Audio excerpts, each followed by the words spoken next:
And thanks, Summer. All right. Kaya, We ready? for your orders. Thank Oh, you. goodness gracious. And as always, the just unplug it, plug it back in was the answer. Has been since I was small, still is. Okay, so not waste anybody's time. Today, I call to order the Friday, July 14th, 2023 special meeting of the Moab City Planning Commission at 3:40 p.m. Again, apologies for a significantly later start than anticipated. We had some technical difficulties where we weren't able to hear here in the chambers. I can't see who's on Zoom, Corey, but I know that we do have a quorum of planning commissioners because Commissioner Jill Tatton is on Zoom today, joining us that way. And we have an anchor location here at City Hall. Also myself, Kaya Marienfeld, and Miles Lofton are here from the Planning Commission, as well as staff and members of the public.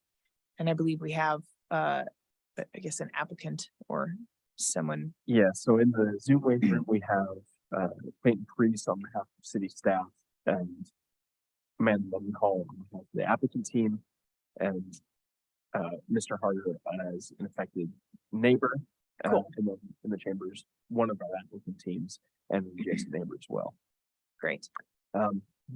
Jill, I don't think it's necessary for you to take off camera when you're speaking, especially as you're not feeling well. Don't want to burden you too much. But if right now you could just log on, or unmute to state that you are here. And Yes, yes, I'm here, and it would be pretty scary to see me. So, well, thank you. I think that'll be sufficient to cover that we have for them. Thank you, Jill.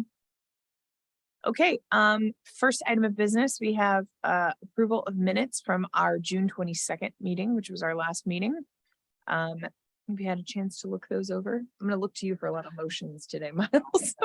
To look them over, and I motion to approve the minutes. from the previous Okay, meeting. Miles moved to approve the minutes from our June 22nd meeting. Any second? I'll second it. This is Jill. All right, and a second by Jill. Thank you, Jill. We'll just do a vocal roll call of those in favor. Miles? Aye. I vote aye as well. And then Jill? All right, minutes approved. Our next item, which is our only official agenda item today at the special meeting, is action item 3.1 to address remanded issue consideration and possible conditional approval for the level 2 site plan for the Cottonwood condominiums 2022 on property located at 214 South, 200 East, Moab, Utah 84532. This is a discussion and then a possible action on this item. And Corey, if you have maybe a high level summary, we have all of the relevant information is in the agenda packet. I would strongly encourage folks to look at it, including language from the AJ's ruling. Yes. Yes. Well, what I'd like to do and the way we might structure this is rather than a standard presentation, as this is a remanded item. Also, in addition, that my drive accessing what our previous presentations are inaccessible, but I do have packet material. So what we're going to do is walk through essentially the summary and background process, just to have that established for our meeting, and then walk into what it is specifically we're evaluating today. And then at that point, I think it'd be appropriate to have the applicant team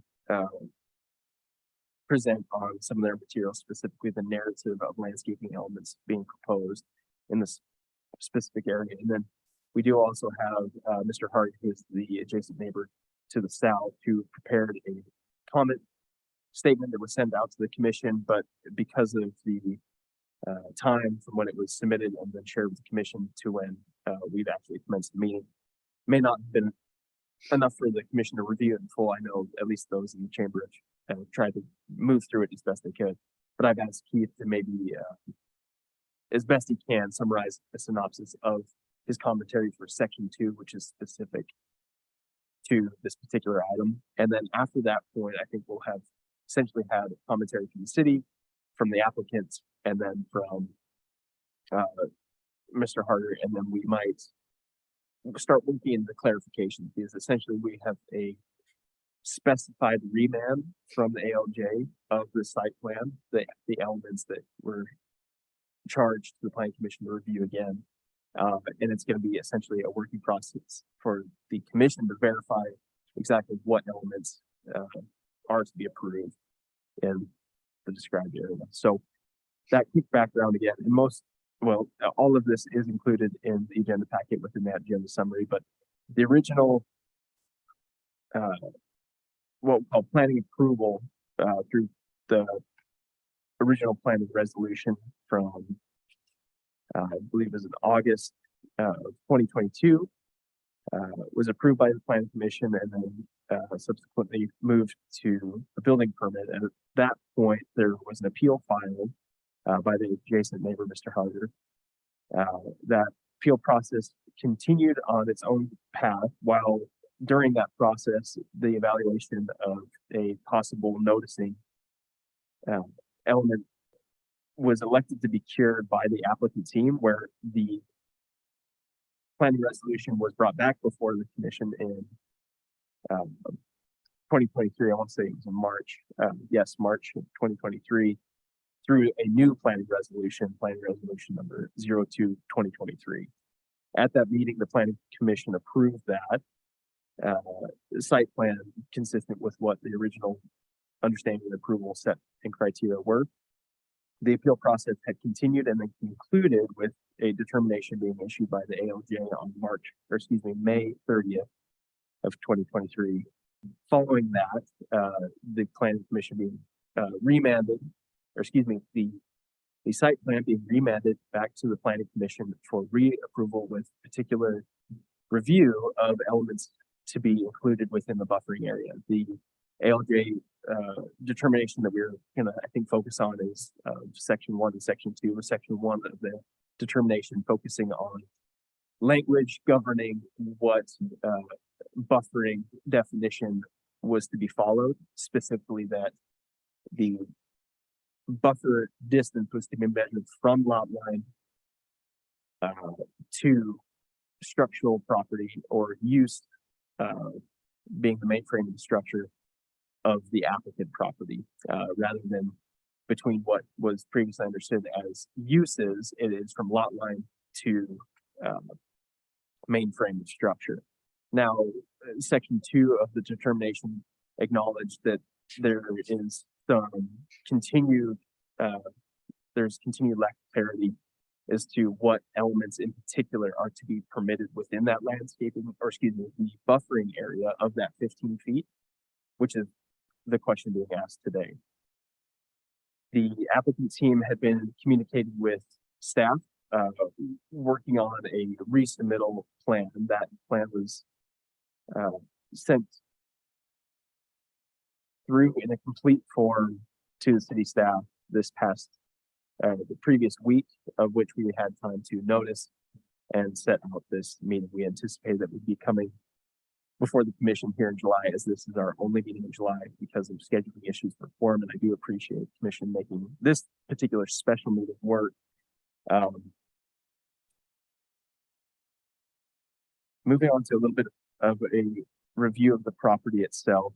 In fact, what I think I'll do is I'll try to share a screen here on the vicinity map that was included in the original approval.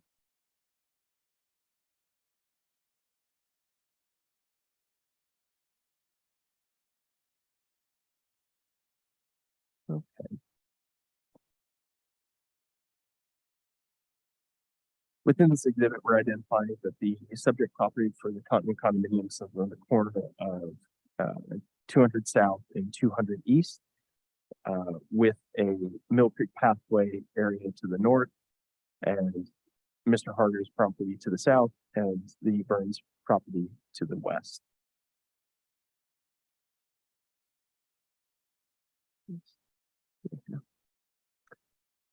This next is Exhibit B of the agenda packet, showing what the amendments submitted to staff were to come into compliance with the determination made by the LJ.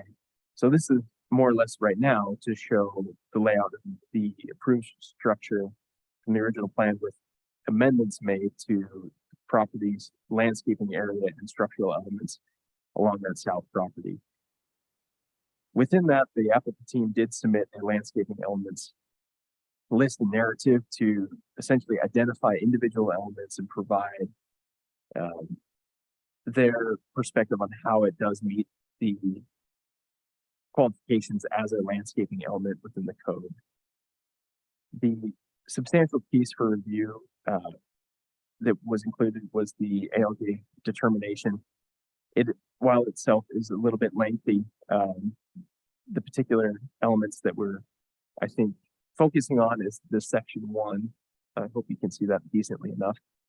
Is the Moab ordinance clearly requires the GSS to provide a 15-foot buffer measured from the property line. This was the determination on language of buffering and how buffering is to be measured. I think within the proposal set, the applicant team is understanding of that and submitting those elements along that south property with the understanding that that 15 feet is being measured from the property line. Subsection 2 of the determination, this matter is remanded to the planning commission to reassess the site plan pursuant to this decision. I believe I even included essentially this whole subsection language on the agenda summary, as this is the most pertinent language.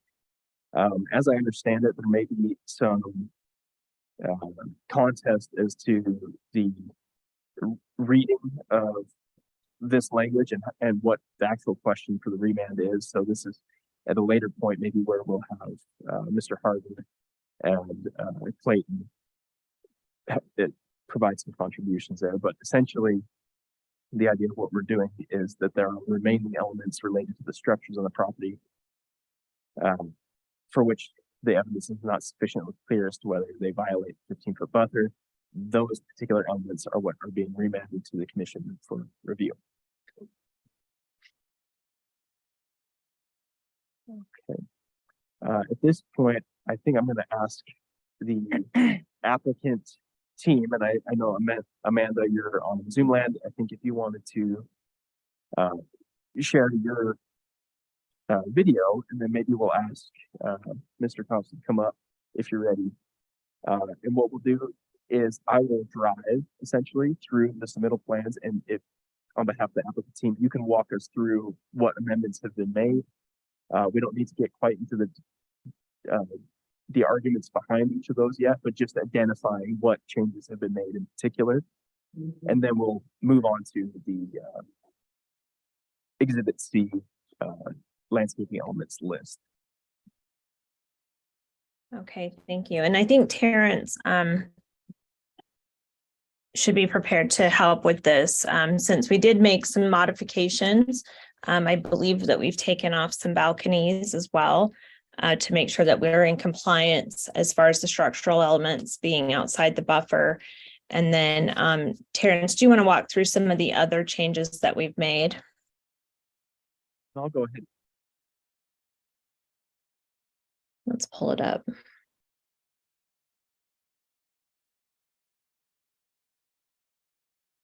On these changes. So Terrence, you can let me know which one in particular we have. I think this ground level landscaping. Yeah, This is, I think, the second floor plans and then first floor plans. yeah, so we could start with the landscaping or wherever you want to start. I think the landscaping one, I think is as a site plan is a good one. And if you wouldn't mind, could you bring that mic just a little closer to you? Yep. Thank you. And Corey, do you think that you could enlarge that somehow so we can really just see that side of the buffering area that we're talking about? Yeah, that's great. Thank you. I don't know how this will correlate to Zoom. I'll try to capture. Okay, yeah, so that even still says sidewalk there on the pathway that accesses those backyards and the other side yards, but that's going to be changed to granite, which is what is used in the planter box area, and it's actually that on the drawing there, it's got the right legend on it, but it says sidewalk. So there's a drainage system that catches it's a swell drainage system that catches all the water from the whole property, all the roofs and everything, and directs it back to the detention pond on the north end. And so it'll actually changing that to granite will help that drainage system work. And so that's, most all of that material that's used back there, whether it's decorative rock, crushed granite, will allow the water to go through and seep into that swell and direct it where it needs to go. But basically, from the first plans that we had, we changed the patios on the back there, everything within that 15-foot area.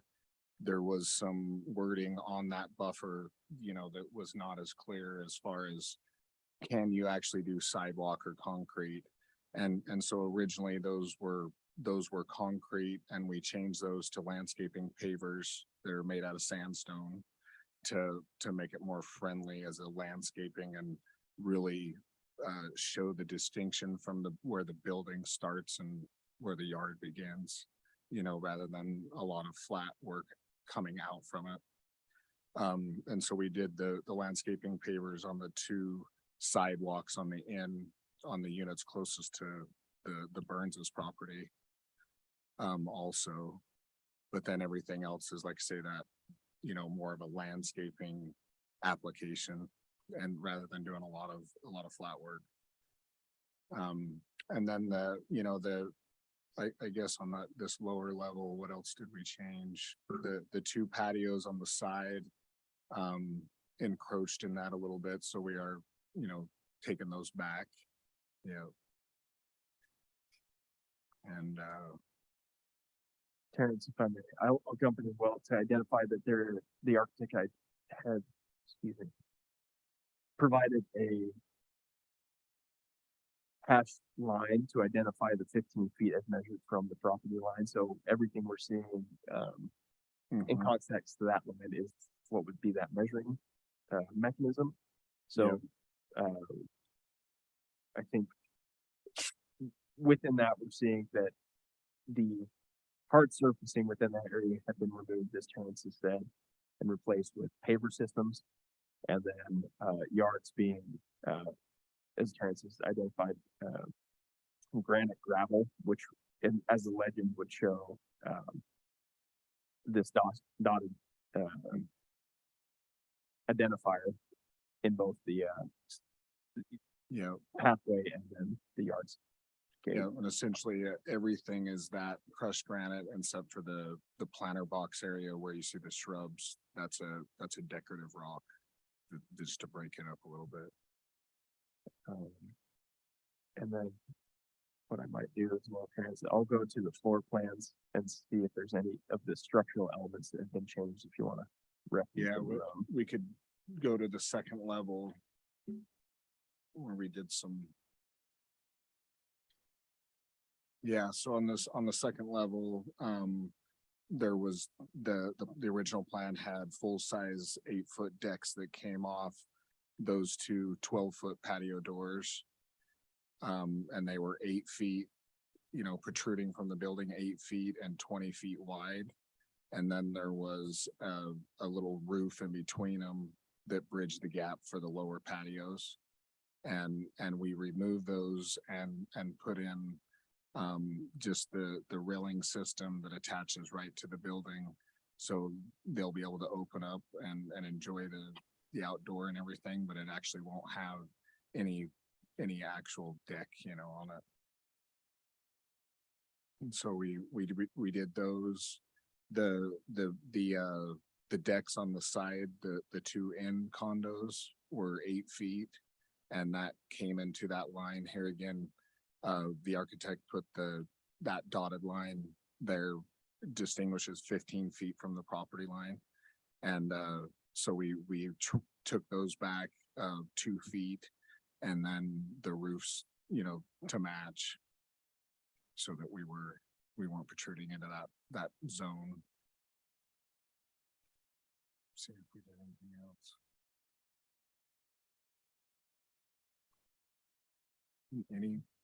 I think the only lines other, need addressed. I don't think there are at this moment. What I might do now is if we want to jump over to stop me from pull this up, the landscaping elements list, what was exhibit C. And if between yourself and Amanda wouldn't mind walking us through that list that was submitted. Okay, And I got it. Just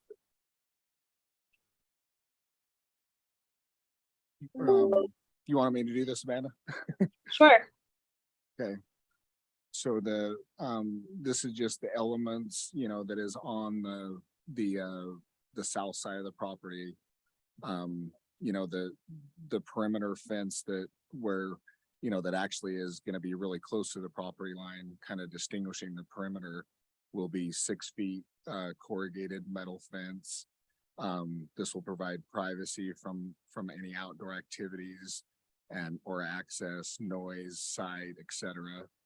And then the planter box, hardscape where the actual plants are that crushed granite.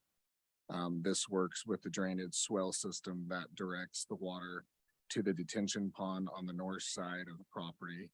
So, it's a good landscaping element that applies with that buffer, but also works in favor of that drainage system.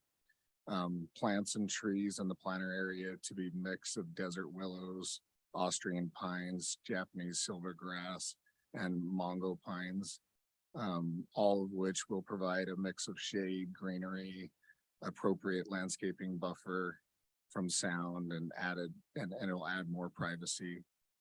The hardscape on the pathway along the south perimeter fence is crushed granite, providing appropriate landscape buffering rather than concrete. This allows the drainage to work properly, allowing it to seep into the drainage swell system here again.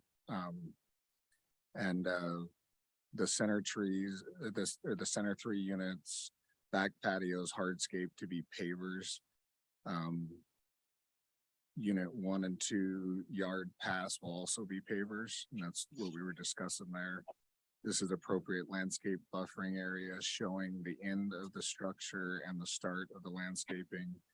Pavers material to be sandstone, provides appropriate ingress and egress for the unit's bedrooms to their backyard.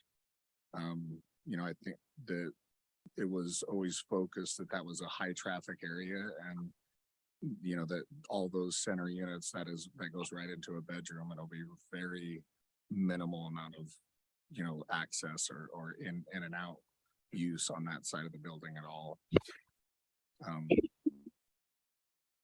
Let's see what landscaping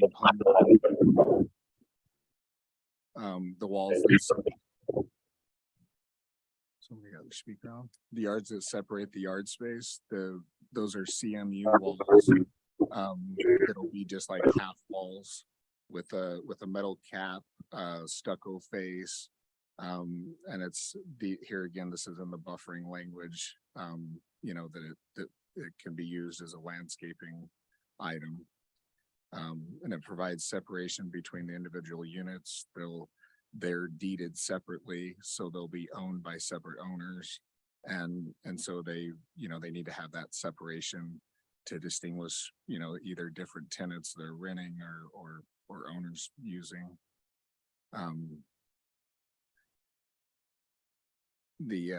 Provides visual and sound privacy from different occupants, patio furniture, barbecue grills, etc. So you don't, you see people's mix of chairs and, whatever they pick at Walmart or whatever, and you don't have to look at all that it hides and makes everything look clean. Firewalls that separate each condo to be CMU walls with stucco faces. Those are the ones that divide the units and are going the other direction. And those actually act as a fire. They're attached to the building, providing appropriate fire separation from units to unit as per city code, provides visual and sound privacy from other tenants and neighbors. And those just protrude into that line slightly. They don't, but they serve a very good purpose. Thank you. What we might do just quickly on staffing now is pop back to this landscaping submittal and ensure that the planning commission and staff feel that the elements described and represented correctly.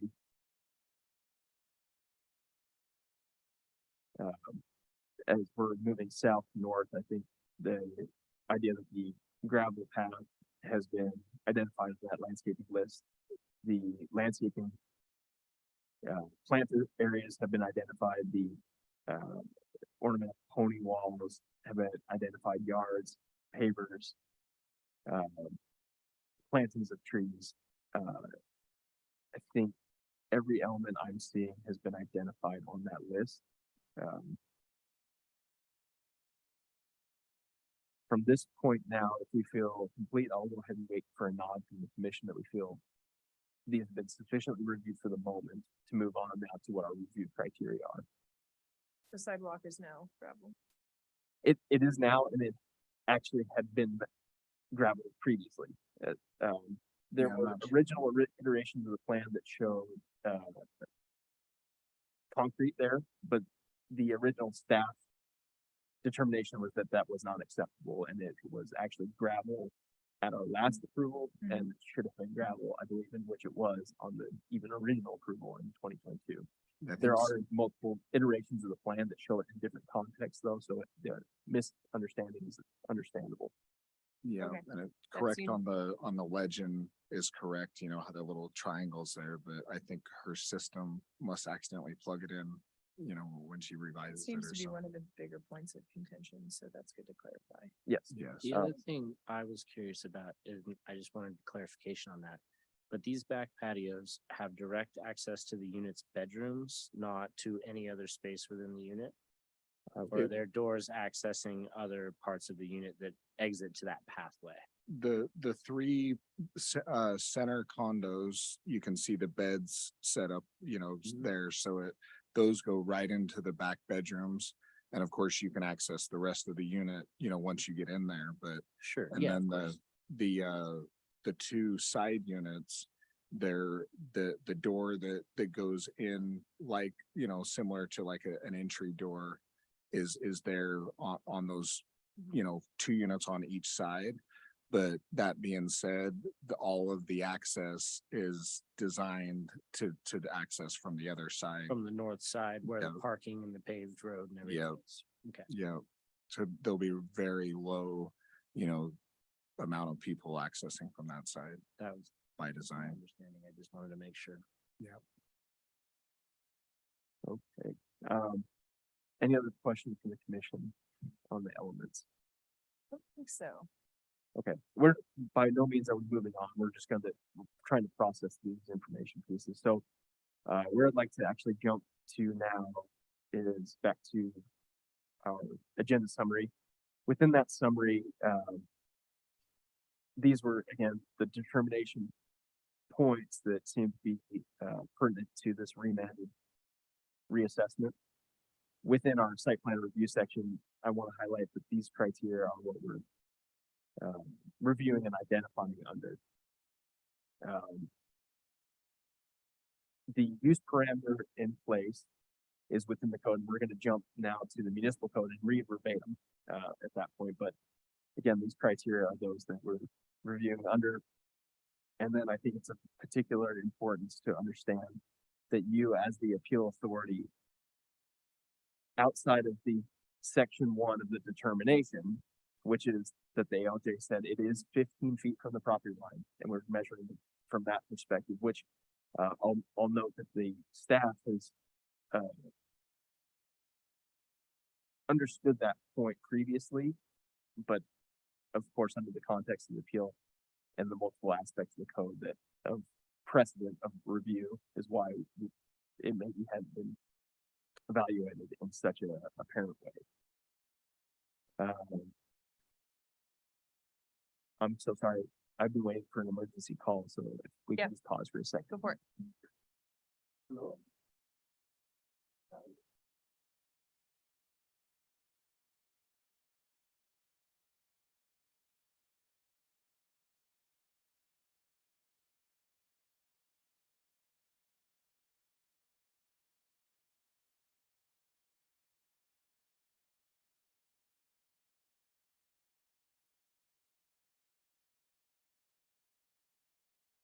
you are listening online or on Zoom, our planning director, Corey, just had to take a quick emergency call that he's been waiting for. We're just taking a quick pause, but we are still here and we will carry on in a moment.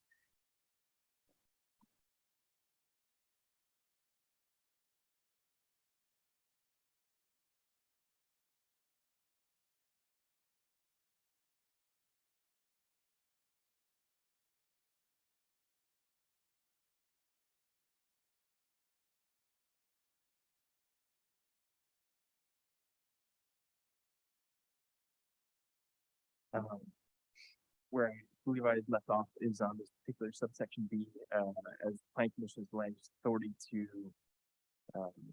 impose conditions and during the review process, in this case, as we're looking at buffering and offsite impacts. How these interpretations are defined, you are the authority on those elements. So with that in place, I'd like to jump over to our municipal code.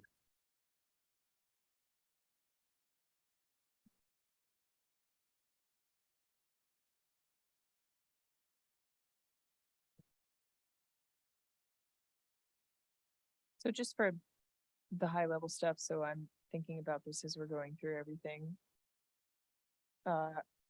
Remaining elements related to structures on the property that it's unclear whether or not they fit within the code according to the A-law determination. It's not the gravel pathway. It's not the little walls. That was very clear in her determination that those things aren't.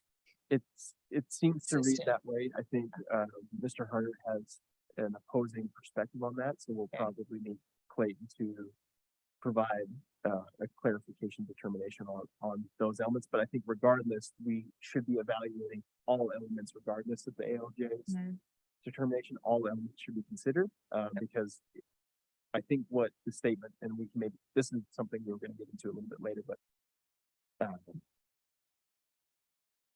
the statement said that there wasn't sufficient evidence to reverse your determination on those. Correct. Not that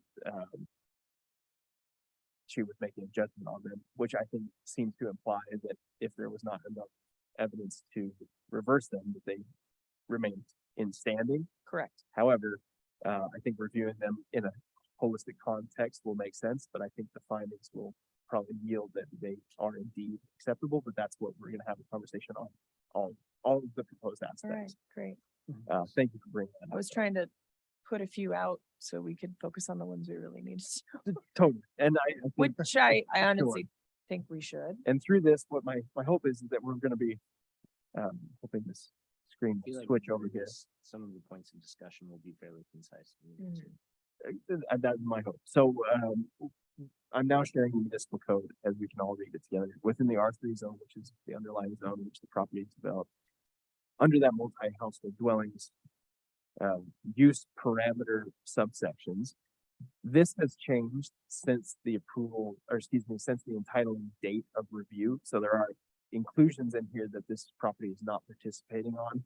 However, these subsection B had not been amended, so we'll view these as active code as well as what was historically presiding code. Specifically, the subsection 5, buffering, all adjacent uses shall be buffered by a distance of not less than 15 feet. The ALJ's determination clarified that that is to confirm 15 feet from the property line. And that buffering area is to contain berms, shrubs, other plantings. Buffering may be combined with screens, fences, and hedges. From this, the next assessment would be to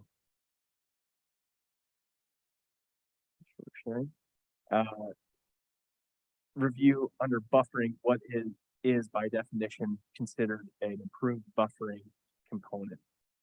Buffering means a landscape screening, fence, solid fencing, berm, swales, or other features that individually or in combination reduce the impact of a land use on the adjacent areas, which are of a significantly different character, density, or intensity. A buffer consists of a horizontal distance from a lot line, which may be occupied by screening, underground utilities, retention areas, and landscaping and fencing materials. The more different the use of the adjoining property, the more dense or extensive buffering may be. This is the call I was waiting for. I'm so sorry. That That's was okay. somebody else that was there. So this is the existing definition that the city and the applicants are operating under. Are working Yeah. off of. And some of the things just weren't clear, like sidewalk, stuff like that, or patio. You know, Yeah. so we just clean it up and make it. Sorry about that again. I think from here, what we're saying is what would be permitted within the buffering area. As this is doing for which only may be occupied by screening, underground utility retention areas, landscaping and fencing materials. So outside of these specific elements that we have another defined category, which is landscaping of what can be considered landscaping, which I think is the next step of with the landscaping elements that are being proposed. So we then now drop down to the landscaping definition.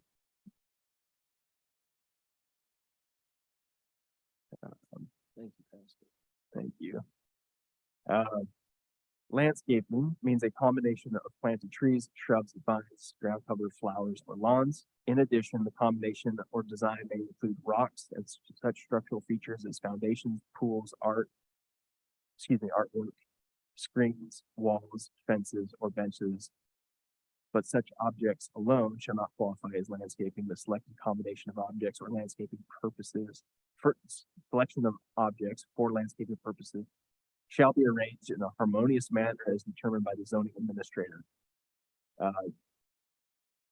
With that remaining definition, I think this is the criteria upon which the commission has to review the elements described. If it is found that all of the elements proposed comply with either the parameters of a buffering element or a landscaping element, they are to be approved within the buffering area upon your determination. The harmonious manner, as determined by the zoning administrator, is a, as Kai might put, squishy criteria set, which we are looking at, obviously revising, but as it stands now, that is another element of interpretation that remains selectively on the staff side. That will in the future be the sustainability director that would be determining interpretive elements. At this moment, it would be the planning team. So with these in place, I think what I might do now, if the commission's open to it, is allowing Mr. Harder to make his statements now that we have, I think, heard what the plan is, elements of it, and also the criteria in which we're reviewing these. Thank you, Keith, for joining us and being patient on this very long meeting. I understand within the very full context you supplied the planning commission, but if you wouldn't mind, to the best of your ability, trying to summarize those highlight points and make, I guess make those comments points that we can have the commission discuss and address those. Okay, at a high level first, can you hear me okay? We can, thank you. Yeah, thanks, Keith. Okay, thank you, Commission, for your patience on this.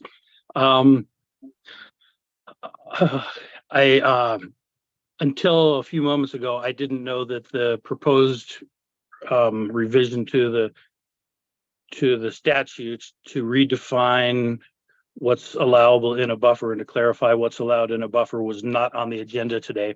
So in addition to that item, which I just learned of a couple days ago, I also as most of you, I'm sure, just got the revised proposal for the site design yesterday. So there was a lot to respond to quickly. I'm hoping that you were able to read through my comments. I organized my thoughts better on paper. Kaya encouraged me to do that, even given the short amount of time. So I don't know, maybe with this delay, you had time to read some of that. Unless you want me to, I won't read through those verbatim, but I will refer to them in some comments. And then I guess one comment, the first item that I thought was on the agenda for today, the revision of the statute, the buffer statute itself. I spent quite a bit of time discussing that one because it made a good segue towards discussing the current item, the revised site plan.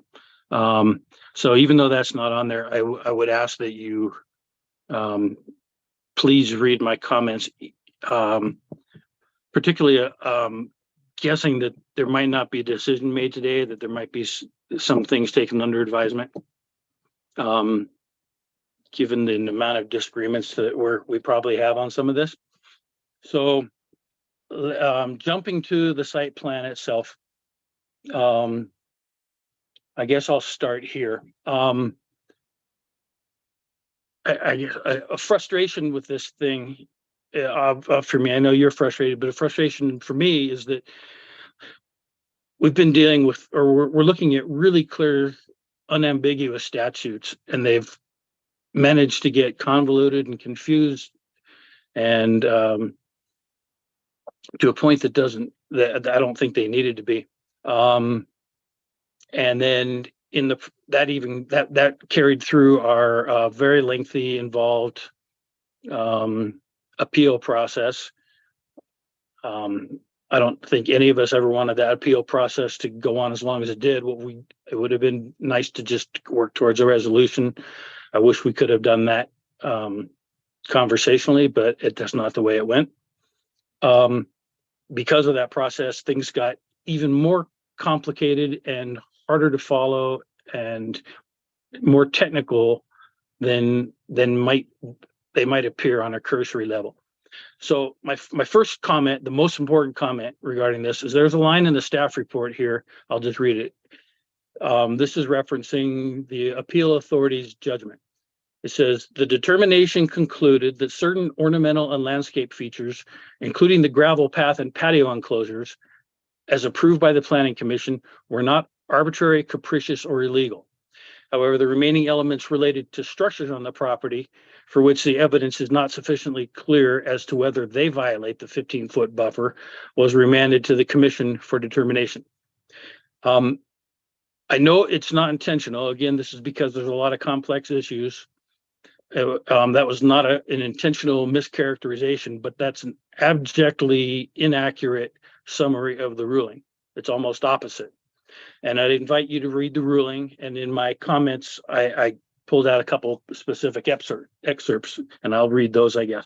But what the ruling actually said was that structural elements, the actual structure itself, any part of that encroached into the 15-foot setback was rejected out of hand, period. And then what it said is that because the prior approval was made based on an incorrect understanding of how a 15-foot buffer is applied, and you'll remember specifically the interpretation at the time was that I had to provide that some of that buffer. It's now been clearly determined that the buffer is to occur on the property of the development itself. I think in the last hearing, Kaya even said, "Boy, that's wrong. We need to fix that." But it turns out it doesn't need to be fixed. It was fixed, and that was the result of the appeal process. But what the appeal process said is that now that we know that's the proper way to apply a 15-foot buffer, that it's on this property relating to this development, the remaining elements other than those structural elements that are clearly reversed, they need to be remanded back to the Planning Commission to be reevaluated in light of the proper understanding of what a buffer is. I know I don't think anybody is misinterpreting that wrong. Of course, there's always a possibility that I'm interpreting it wrong. Clayton will probably argue this, as Amanda. I would suggest maybe we even talk to Judge Woodhead if clarification is needed. But it seems pretty clear to me. And there are statements in the ruling which indicate this. I'll just read those rather than my whole comments. It says, because the Planning Commission considered the placement of various structural and landscape features, or maybe emphasize that, various places of structural and landscape features under an incorrect legal theory, the matter is remanded for the Commission to reconsider the project pursuant to the ordinance requirement, the GSS maintain a 15-foot buffer between its property line and the subject elements of its project. Remand is necessary because the record is less than precise as to what, if any, elements of the site plan include forbidden intrusions into the 15-foot buffer. What she goes on to say is that while all the structural built elements of the building are reversed, any of those that encroached into the 15-foot space between the property line boundary and that buffer, anything that encroached in there, she just reversed out of hand. They're that, I mean, that's her determination. And then what she says, those other items, the landscape items and walls and hardscapes, and really that's all we're talking about at this point.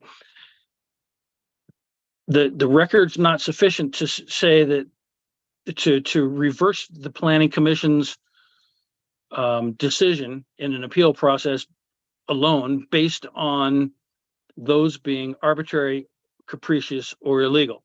But it says they were questionable, and in light of understanding how a buffer is to be applied, those items are to be reevaluated. So I think Corey explained that a minute ago, and that his verbal explanation is more consistent with what the staff report kind of suggests is your task at the moment.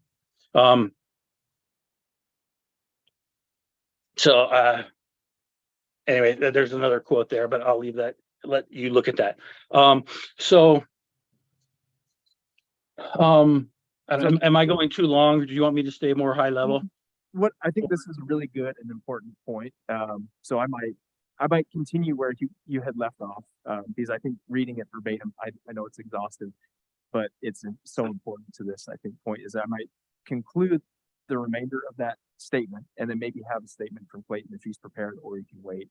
But essentially, again, reading directly from the determination and essentially where Keith left off, the statement where Keith left off, the Land Use Appeal Authority must find that the site plan approval was arbitrary, capricious, or illegal. Going on to say, in this case, the commission finding that the patio walls and gravel path fit within the ordinance landscaping requirements is not so clearly inconsistent with any specific elements of the ordinance as to be subject to reversal. While the findings of the planning commission might be debatable, the ordinance is not so specific about the exact elements constituting ornamental or landscape within the buffer or setback to find path and patio enclosure elements of the site plan to be arbitrary, capricious, or illegal. I think consistent with what my statement was earlier, as well as similar to what Keith is saying here. And then after a particular citing, she goes on to say there are remaining elements related to the structures on the property of which the evidence is not sufficiently clear as to whether they violate the 15-foot buffer. Those matters are remanded to the planning commission. So within the agenda summary, I think as best I could determine, that was how I had interpreted the ALJ's remand of particular elements and matters. But as I had stated earlier, I think it makes sense for the commission to review all aspects as a whole. Clayton, if you're available and have a time to address this particular comment, I think that would lead us off in the right direction, and then maybe allow Keith to continue and close out some of his comments. Yes. So let me address this, because I think conceptually you need to understand what is happening with a remand.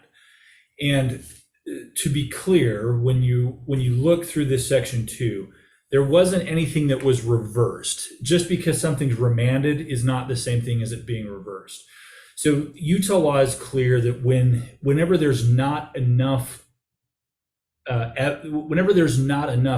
detail in a decision to allow the administrative law judge to make a decision, they have to remand that back. And the reason for that is simple. The planning commission sits as the land use authority. So you're making the decisions.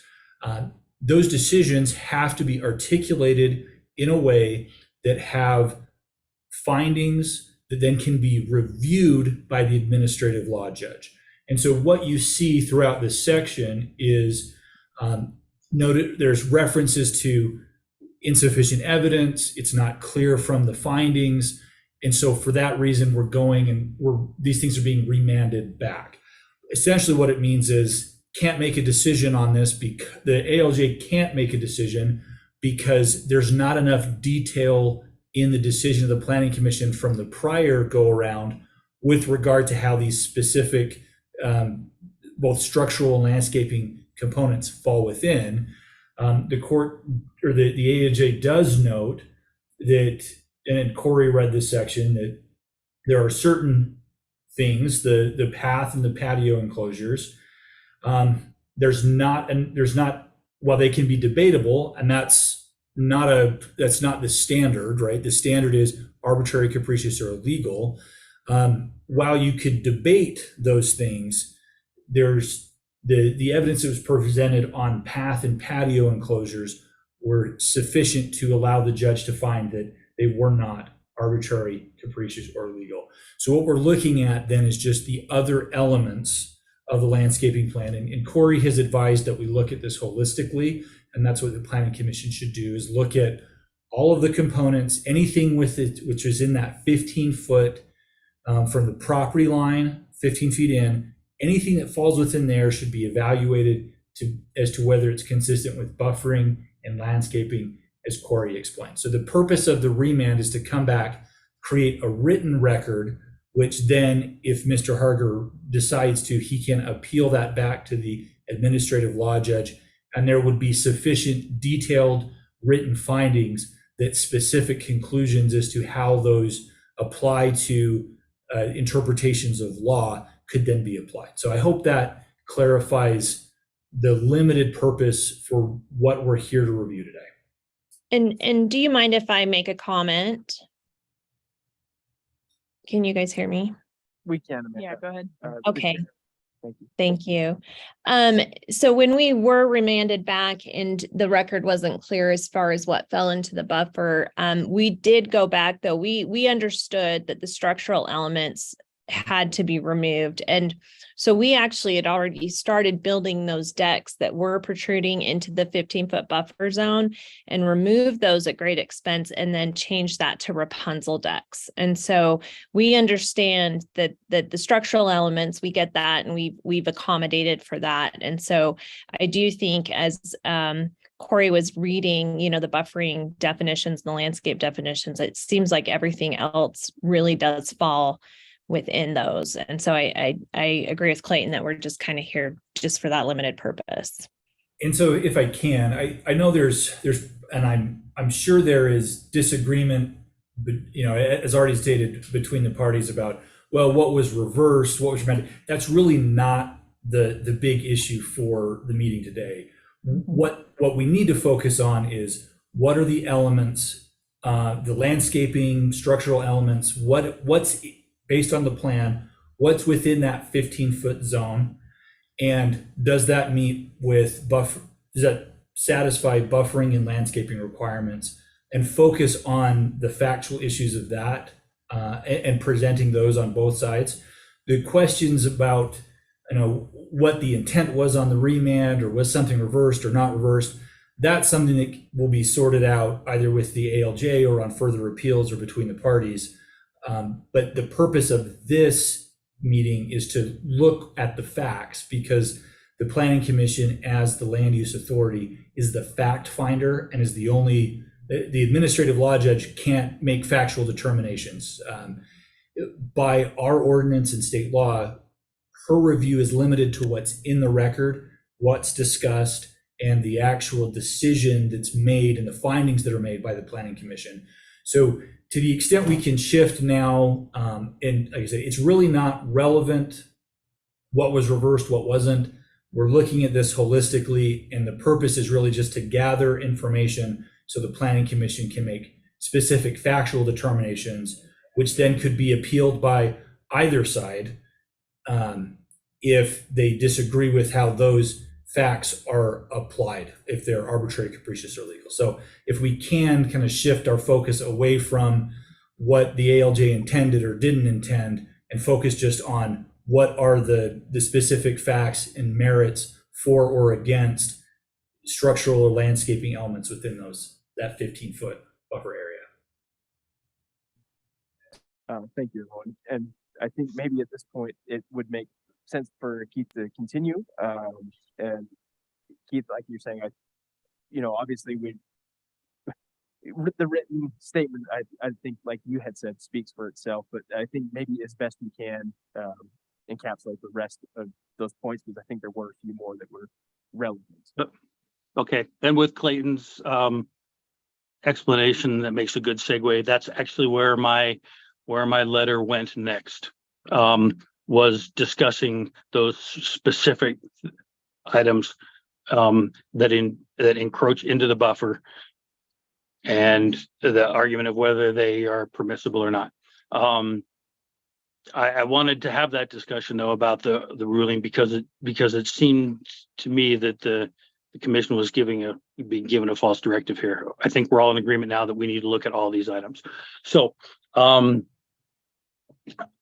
just going to read kind of the highlights, or just highlight what my letter is. It's pretty brief on this particular topic about what's allowed and what's not allowed in the buffer. I first point out that now that it's clear how a 15-foot buffer is intended to be applied on the property, it's pretty clear what the buffer statutes require and what they allow. The statutes say that all adjacent uses, this is again for a specific to a project like this, multifamily or multi-household unit, all adjacent uses shall be buffered by a distance of not less than 15 feet and contain berms, shrubs, and other plantings. That is the section of the code that applies specifically to this type of development. There's a definition part of the code as well that augments this. It goes on to say a buffer consists of a horizontal distance from a lot line, which may only be occupied by screening, underground utilities, retention areas, and landscaping and fencing materials. Hey Keith, sure that feedback. I think it's just Pardon? microphone. Oh, Oh, somehow I became unmuted. I apologize.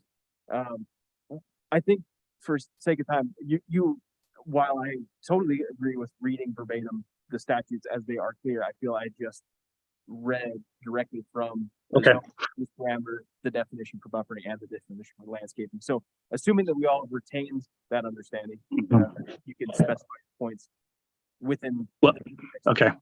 Well, the reason, as you pointed out, that this becomes important, why those precise words become important, is because we're debating the definition of a landscape. And I would love to have you read that one again, but since you just did, we won't. The landscape definition, this is really what we're talking about, is if any of these other elements, other than the structural parts of the building,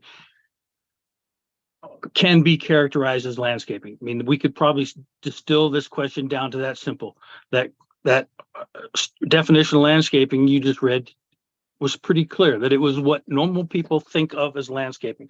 It's plants, flowers, trees, shrubs, bark areas, planting areas, edging, benches, fountains, those kind of things. It did not include in that hardscape areas that are occupied by people in an intense manner, like a patio where people would be having a gathering, and it clearly did not include full sidewalks. The sidewalks is the most problematic, remains the most problematic part of this project. So I want to deal with that. So we're kind of dealing with semantics here, but there are these items, these patios, hardscapes. The gentleman a minute ago to explain how the material had been changed from a concrete patio to pavers set on the sand, but the function doesn't change. It's great for allowing more water, more pervious surface for water, but the function of the patio is still the same. It's a gathering place for the occupants of not one adjacent dwelling, but 9 adjacent dwellings in proximity to the property line. Each of those which has impacts of noise and privacy, which which are the very things that a buffer is designed to mitigate. The sidewalk in particular, as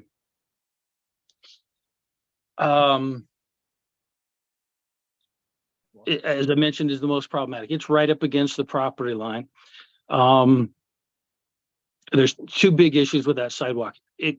And again, they deal with characterization here. Hey, Keith, that changed to gravel. Correct. Yeah. We'll, for order, we'll let the chair select who's speaking. Just to make sure. So, again, it's a similar issue. It's now gravel, but the function is still the same. And,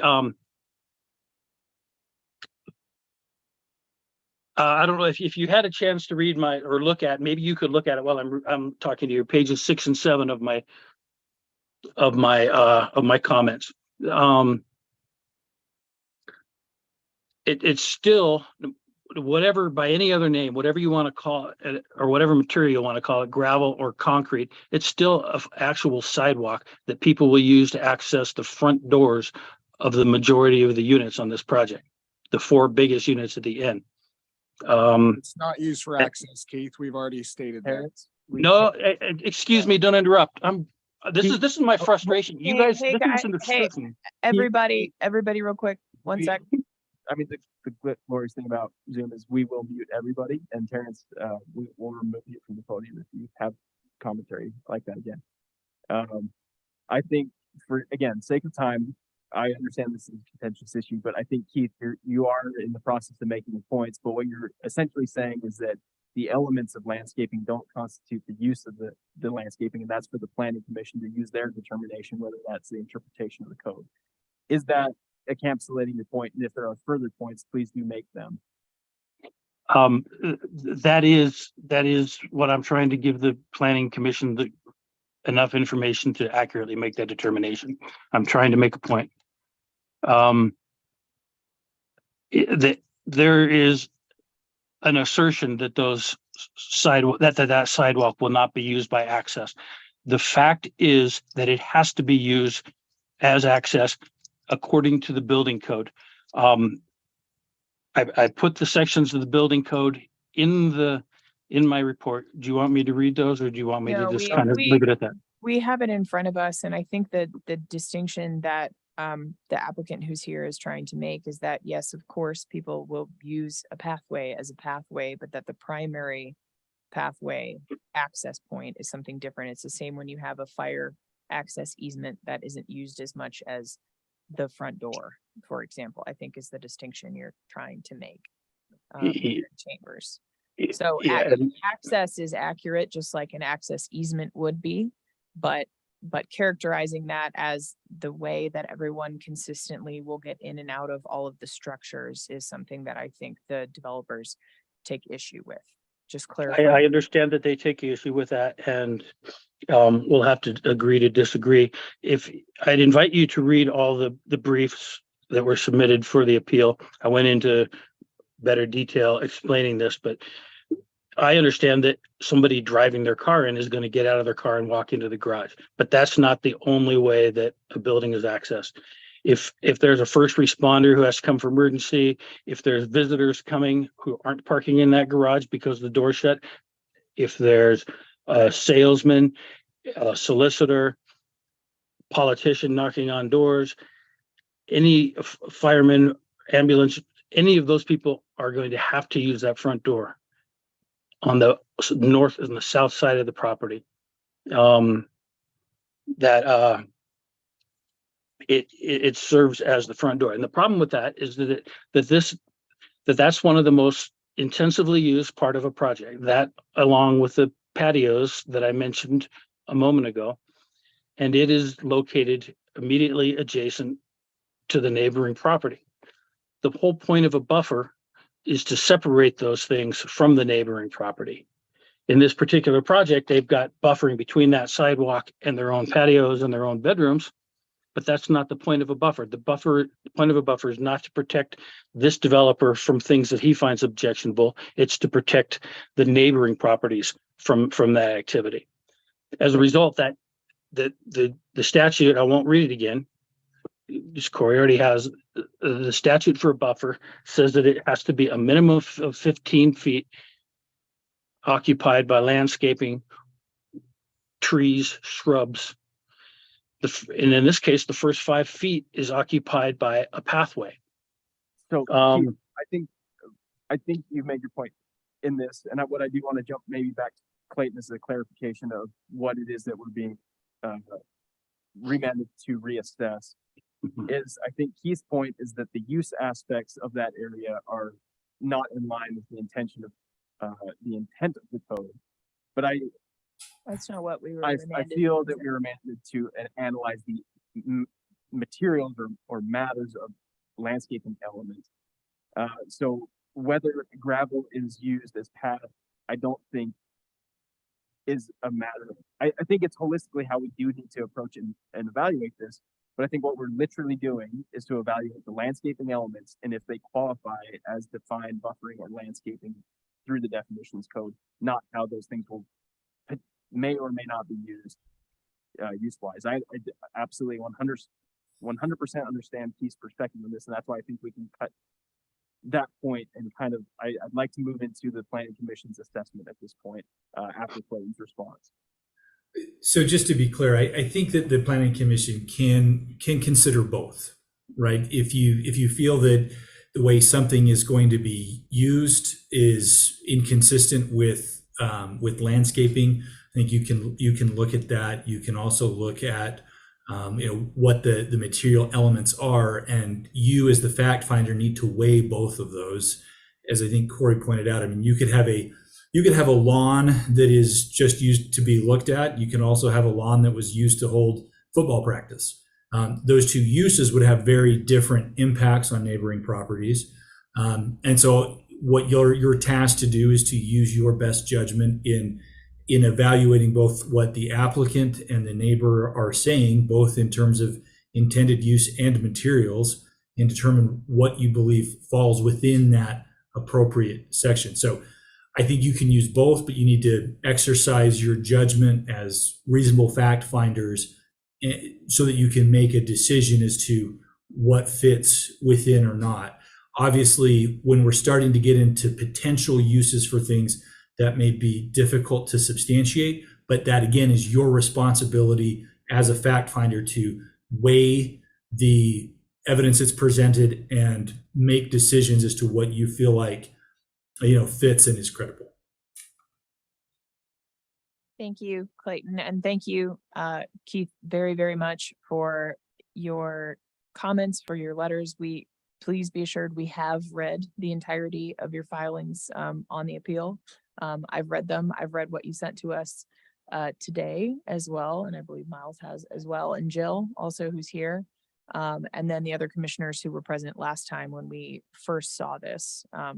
Completely understand the concerns, completely understand the fact that sometimes people use a pathway and pavers as the front door, regardless of, there's houses where people try to get people to come in the front door, but they keep coming in the carport just because that makes the most sense, and then vice versa. So I think I will flag that that's something that's really hard to determine for a property owner, how that property is going to be used, which gets us into sort of dangerous territory if we're making determinations based on that. That's just my vibe on that, my thought.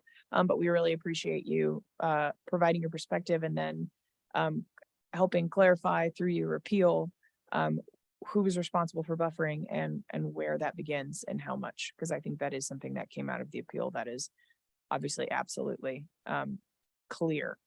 It's just what else we needed to do now. So Thank you, Kaya. And I think if at this point, my hope was that we could enter into a commission discussion. I think we've heard, I think from our neighbor, we've heard from the applicant. We do have some additional neighbors in the room. If you're feeling inclined to participate in some way. real quick before we do that, hang tight. Oh, I just want to ask, there's a big clarifying question that I want to make sure everybody has, which is what specifically on the site plan as currently being developed is in the 15-foot buffer? from the lot line? Like exactly, we have the gravel pathway, we have Yeah. pony walls, we have pavers for a patio, anything else? That statement that I read is everything that's in that, or it's actually everything on that side of the building, you know, or that side of the property. Would you mind reading again? It's Just, exhibit C and I'll share it on screen. Great. But you unmuted and came up if you had something to include. Yes, I've got something to come on, but I think it makes the most sense for me to address that after all comment has been received and we're ready to now shift to the discussion. I have a couple instructions to help that, just so you have kind of in mind what needs to happen. But Thank you. now's not the time. And I think I was procedurally out of order by inviting the other neighbors. That's the chair's determination. So I apologize, Mr. Burns. I'll I- leave that to yeah, if Mr. you, Chair. I can just we- wanted to note that they are. can we reiterate the things that are or are likely to be within that 15-foot buffer according to the current applicant Yep. first, just so we can sort of have that refresh? So you have the exterior perimeter fence that's right on the property line that's 6 feet. The planter box hardscape is crushed granite. Plants and trees in those planter box, desert willows, Austrian pines, Japanese silvergrass, and mongo pines. Hardscape on the pathway, is crushed granite next to the fence there. The center 3-unit patio hardscape is the landscaping pavers. Landscaping pony walls that separate the yard space, like half walls. And the firewalls that separate the condos next to the building. Thank you. That's really helpful. Yes. May I add one thing to that? Real quick, yeah. There's also portions of a roof on 2 of the units, roofs over the balconies that protrude into that 15-foot space. And those are able to be 18 inches. Sorry, that That was my computer. Good Came to off you. mute. Yes, that was an element. Thank you, Keith, for bringing those up. Are what I call standard encroachments of sills. So overhangs within our code are permissible to be encroaching to the setback. The code is unclear how encroachment of roof lines, eaves, or sills can encroach into buffer areas. We felt maintaining consistency with yard space and that encroachment language within the supplementary requirements of 1709 seemed to make sense within the same standard, which was a running standard of 18 inches in our code. There are multiple aspects that allow for up to 2 feet of an encroachment, but 18 has been the running consistency within the multiple varieties in our code for the last 5 years. And that's what we have. But that's encroachment into setback. Correct. So Nothing specifically addressed in the code as far as encroachment into, buffer. So this would buffer. be, again, a structural element to be reviewed by the planning commission as acceptable or unacceptable within the buffering area. Okay. Keith, thank you for bringing up that additional note. all right. Yes, I would love if there were other neighbors who wanted to maybe just come up and briefly state your name for the record and speak into the microphone. That'd be great. Thank you very much. And thanks for your patience. This was not our best. Bert Burns, I'd like a clarification. We're discussing a 15-foot buffer now on the boundaries. Is that all boundaries? That's the clarification I'm asking for.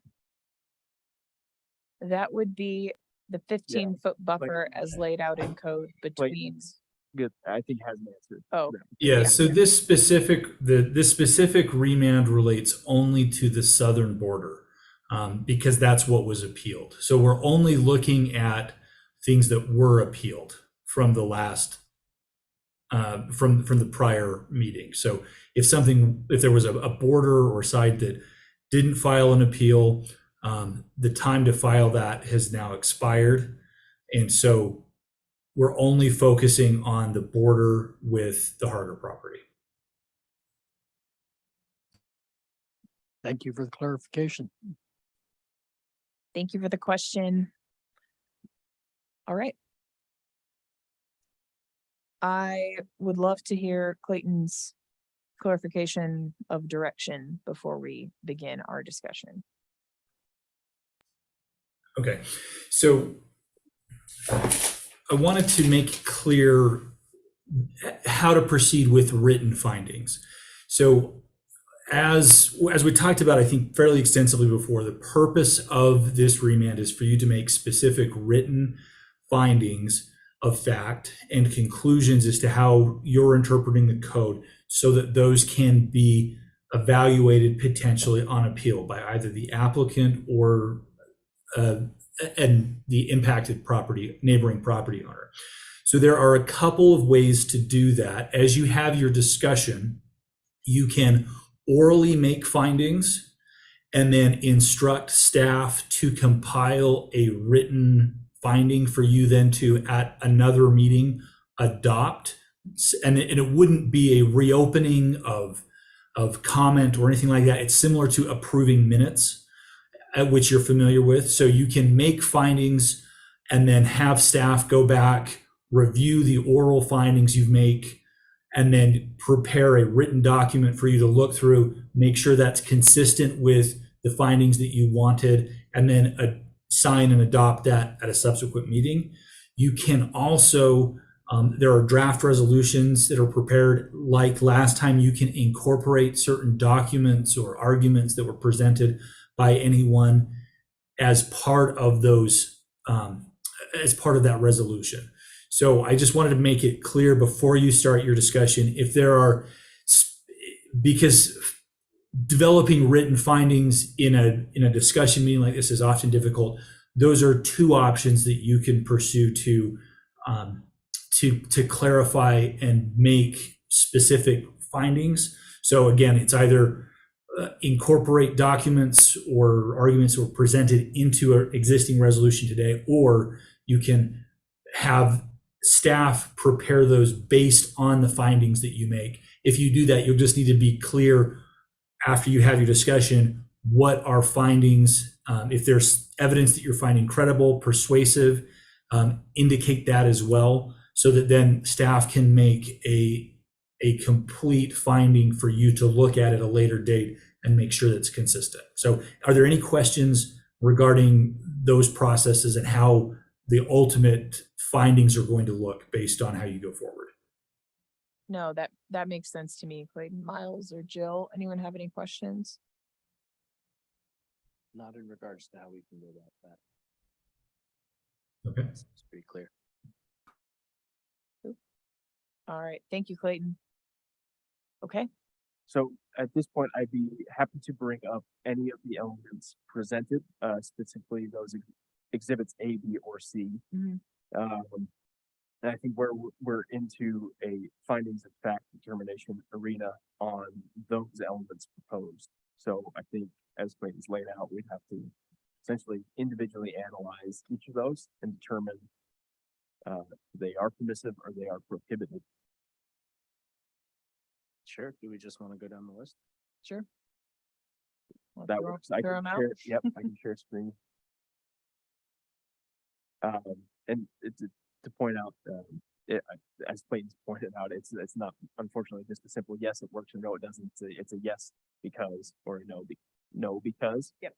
I think the yes because or no because, and Clayton could correct me if I'm wrong, would be sufficiently addressed by saying yes because this element is stated in this definition, or no because this element is not stated in either of these definitions, something of that nature. Clayton, would that be sufficient? That's correct. And if there's specific pieces of evidence or testimony that you want to reference in that, you can do that. So you can say, yes, because as so-and-so explained, we find, whatever piece of evidence persuasive. So you can do that, and then also reference back into how you think those fit within the defined terms. Great, I'll start. The elements listed, provided by GSS, starting with number 1, exterior perimeter fence, which is 6-foot corrugated metal fence, is within the definition. I think specifically, solid fencing, berms, swales, or other features a combination that reduces the impact of a land use on adjacent area. I think fence is not only the quintessential example of that kind of thing, it's specifically enumerated twice within code as being something that is permitted within this buffering area. Twice in that paragraph, landscaping and fencing materials. So Miles or Jill, please feel free to chime in to start us off. Anything if you have, if you disagree, if you have concerns. In that case, I'm in agreement. All right. Shall we move on? Jill's giving thumbs up. I think, yes, if we can get at least a notable nod of approval, whether whoever's making the statement, we can advance. Great. That we kind of have a collective. So- approval, each element we can move. For the record, I brought up that point of the number one element here, the perimeter fence fitting within elements of buffering as currently listed in the Moab City Code. Miles agreed, and then Jill, who is on Zoom, gave a thumbs up, which we will take to be an agreement. Okay, next, the planter box hardscape, which is crushed granite. Works with the drainage swell system, directs the water for detention pond on the north side of the property. So this will be live plant material, along with some xeriscape, hardscape material, which is crushed granite here. Miles? I mean, I feel like that fits well within the description of landscaping, which is in that first definition. So I think that would be completely permissible. I agree with that.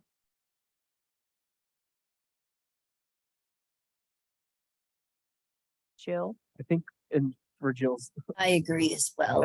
Great. Jill, I think what we Thanks, could Jill. do, so long as we're moving forward on this understanding, is if we don't hear anything from you after a statement, we'll assume that you're in agreement, but if you are in disagreement, will you please unmute and notify us? That way, it's a clear standard of when and when you are not to be letting us know things. Okay, Sounds great. perfect. Poor thing. Okay, number 3, plants and trees in the planter area, which will be a mix of desert willows, Austrian pines, Japanese silvergrass, and mugo pines, all living plant materials, providing shade and greenery. I think once again, this fits very well within the extremely consistent with the definition of buffering, and then as cross-referenced to landscaping, which talks about plant materials. Yep, agreed. Miles agrees. No objection. All right, so moving on to, I think, what is probably the first real question. Hardscape on the pathway along the south perimeter fence, which will be crushed granite. So this is the pathway itself, which is not a paved sidewalk, but it still is a walkway on the property to be used by occupants of the property that's being built right now. Intensity unknown. Intensity, I would venture, doesn't matter for what we're doing right here. I think Clayton's advice is very good, is Yeah. that we need to indeed factor in capacities of use. I mean, if there are clear overt capacities that disagree, I would say that's of a noble fact. I think within the code language, it doesn't specify implications of use, but I think holistically, we do take those into account as Clayton suggested, but as they're not specifically outlined in the code, parameters of when a use becomes unacceptable isn't defined so as Clayton said, to use our best judgment. So based on this as a, what I call, or as you've stated, an accessible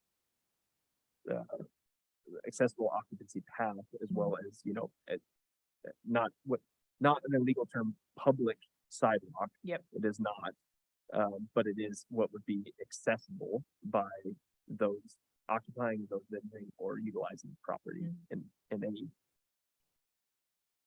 private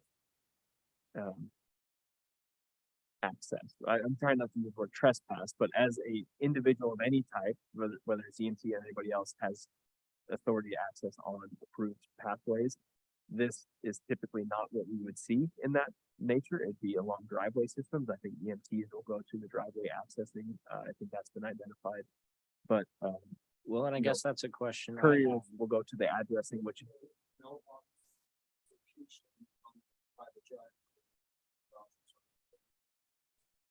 The applicant is chiming in that there's a mailbox located on the north, east edge of the property that's gonna be utilized for mail, and average access, services to the property. I'll kind of leave that note there and return it back to you, Kai. Thank Great. you. Thank you. Miles? So that was kind of a question I had and I can ask the applicant. I'm wondering if the units are individually identified for EMS access on the north side where the garage is going to be, or if the EMTs or other first responders would have to go around through that pathway. The only way that they would be able to put their equipment and access the ambulance to the unit Would be on the north side, and each unit would be identified so they'd know which one they were going to and all that kind of stuff. It's more than the alternate route. If they have all of the pass out or something, maybe. So the applicant is in the audience and not next to the microphone, but he was just clarifying that for any sort of emergency service provider, they would be directed to, and just physiologically in space makes the most sense for them to go to the north side of the property, which would be the garage, driveway, parking access area, not to the south side, which is just the gravel path. And note that it's a 9 foot, and what this only has 4 front doors. So actually 5 of the front doors are clear on the other side. That's their main entrance. So we're in front. But the ones that have the front doors have the garage access that could be used constantly. You know, the 5 front doors for emergency services. Yeah. Thank you. I might structure this as a suggestion into 2 elements now. Is the landscaping element, meaning material, an acceptable element? And then is the use of that acceptable area? I think that would cover both what Clayton was saying, is combine those 2 things. If you break it out into those 2 as a finding of fact. Yep. May be sufficient on this very. I think the material is appropriate. It's literally what you would use if you just stuck plants in it, instead of it being an unplanted or unsort of designed walkway. It's the same crushed granite that's being used in the planter area. So I think material wise, that seems pretty quick to figure out. The use and whether or not the potential and proposed use, or the likely use, I should say, fits within the definition of a buffer. I mean, that's really the question. So I completely agree on the material front, you know, like any kind of desert landscaping, xeriscaping is going to have gravel used as part of their landscape. I don't think that's a stretch in any way, shape, or form.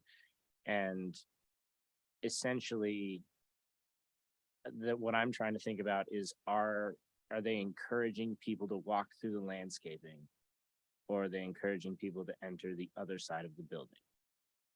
Because if it's going to be this very concerning use that Mr. Harger is concerned, like, you know, that he brings up as his concern, then I would like, my question is like, is the design encouraging people to overuse that path, or are they more likely to use the path that will not infringe upon Mr. Harger's privacy, you know, and comfort, essentially?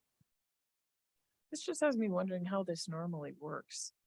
If you have 2 entries into a home, one of them is always going to be within a setback or within a buffer. And so that lends me just, you know, I don't know, principles of construction to there's never, what is the alternative, I guess, would be.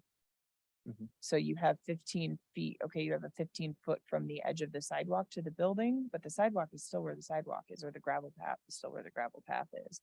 Or you have the gravel path 5 or 10 feet closer to the building itself, but it's still a gravel path in the buffer area, either way, unless you have 15 feet of totally open landscape stuff, then the gravel pathway right up next to the building. I guess that would be something that Mr. Harger wouldn't be taking issue with.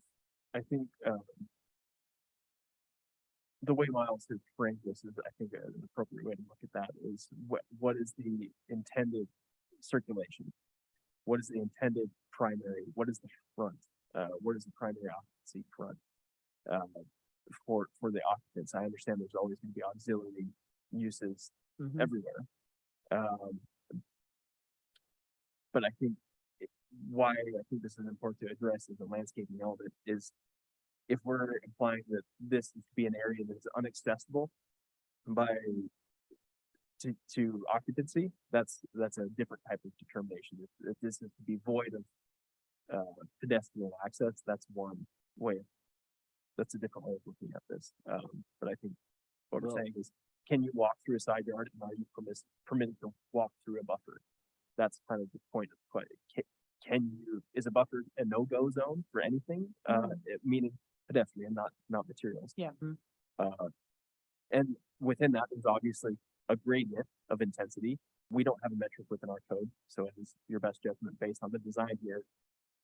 If the answer is yes, buffer areas should be accessible to pedestrians, no matter what the ground material is. Are you allowed to go there? If the answer is yes, then it's okay. What level of capacity are you comfortable with? So that's, I think Miles hit on the head. What's the intent? And I guess the boiling it down, like the two main things I'm considering is, on the one hand, I don't think they can tell you not to walk through your landscaping. They can make the landscaping more or less difficult to walk over, but you can't say you can't walk through your buffers, or at least I've never dealt with a situation in which there's a portion of landscaping that you are literally not allowed access to. I think we're going to get to the place where we're all in agreement here, but I want to be very careful that if we do tend to go that direction, I think the Property Rights Coalition of Utah would have a very strong opinion on our determination with that, which is an immediate concern. Because I think, as Clayton said, we can be appealed on both sides of this. So if we make a determination that is infringing on property rights, there's, especially in the state of Utah, I think some considerations there. Yes, and at least for me, I don't think that would make any sense, that you can walk through your landscaping if you choose to. So my other question is, will there be enough people walking through that path that it will create a significant disturbance to Mr. Harger, his property? Yep. And being that they have another avenue of access that is more convenient and paved and all that kind of thing, I personally have a hard time believing there'd be that much of infringement on the south side. I don't know how my fellow commissioners feel about that, but Jill, do you have any thoughts on that?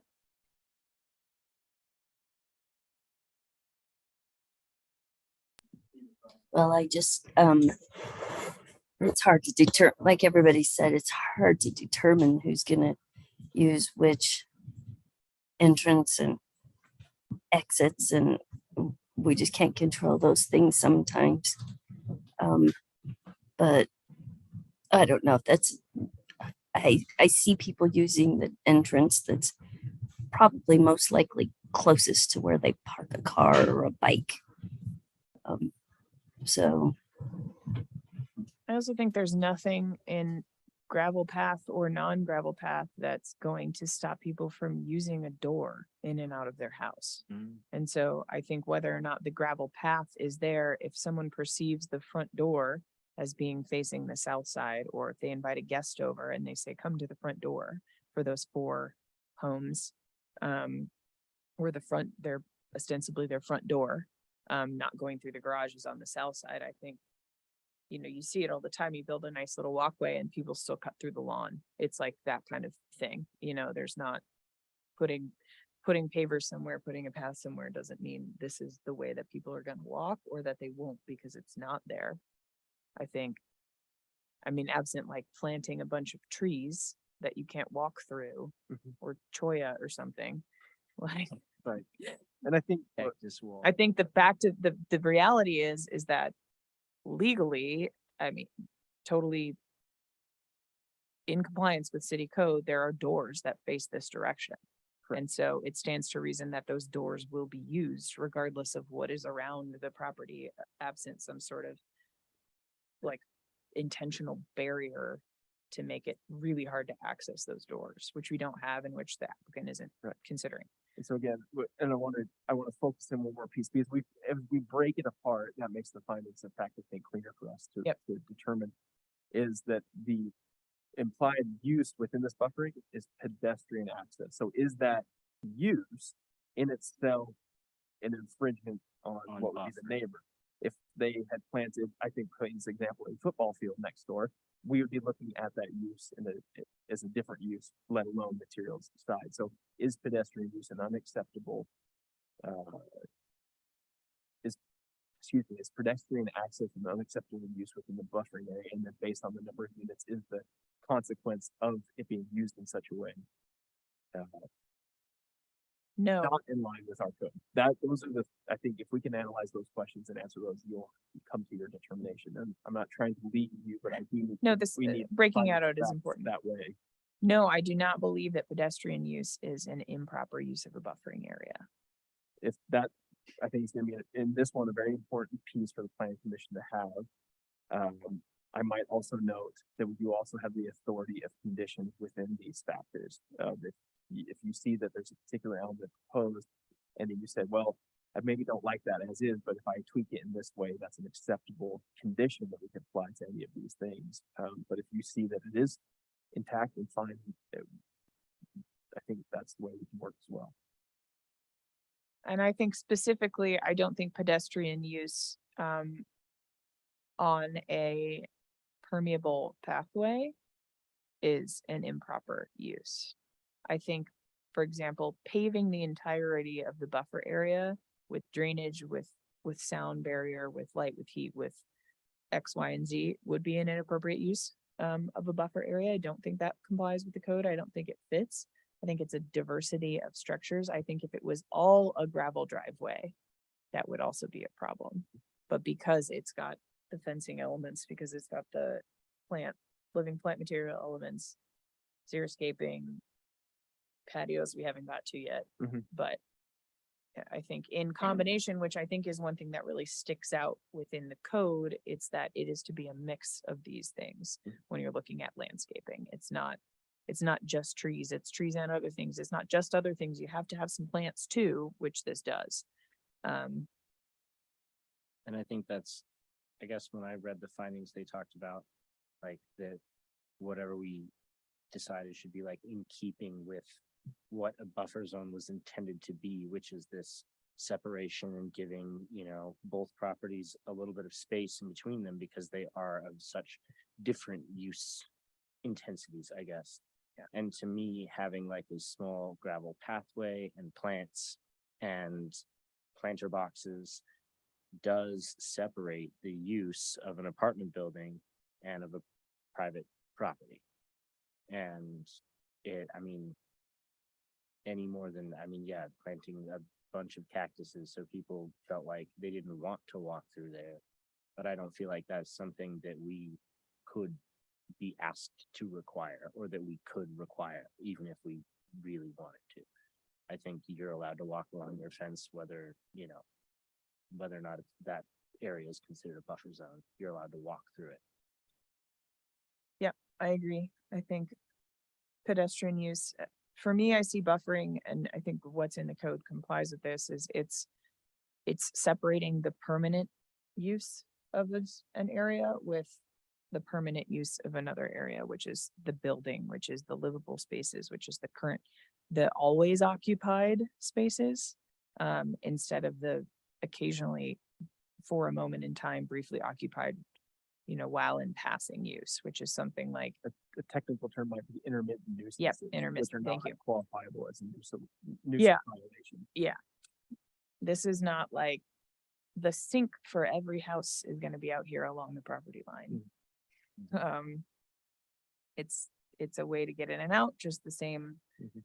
as Your You side know, door, that your side door. back gate and the Yeah, fence on exactly. your property or Yeah. otherwise that you use sometimes but don't use all the time. Yeah. I think we've exhausted material, I think we've established use, and I think what we're saying is that the intensity of use is also acceptable. Yes, I'm trying to use the correct language here, is because that's not really element, but the matter of which we're being reviewed. Yeah. So I'll, I think all of that in concert okay, comes to that those three conclusion. things, Yeah, I might ask that, it sounds like the two commissioners in the chambers are in agreement that those three things are indeed acceptable. Jill, maybe on this one in particular, if we can get a thumbs up at least, or some acknowledgement, that'd be good. Okay, Jill's giving us the thumbs up. I'll just clarify, I think in the finding of fact, this is not at all saying now or in the future that how we're interpreting the code is that you can have an entirely gravel buffered area. This is a pretty narrow pathway made out of gravel. That is one component, nay, the smallest component spatially of the buffer area. Mhm. This is not us saying that you could just have like, oh, bonus driveway, like, I think it's because the other things are there and because it is small, it's minimal. I think if it was wide, I think if it was even wider, if you could get an ATV down it, it might be a different story too. Mhm. So, Okay, that was our item number 4. Yep. I think the 3 commissioners given us their determination. Let's continue. all right, item number 5, which is the center 3 units. If you look at the map, have a back patio that is made up of landscaping pavers. And then there's some pathways that are made up of landscaping pavers as well. Can we pull a photo up again, the most recent one? It's the Or excuse me, the- architectural, Yeah, the architectural. and I'll go to the landscaping to see all the elements. Yeah, I'm looking at it here.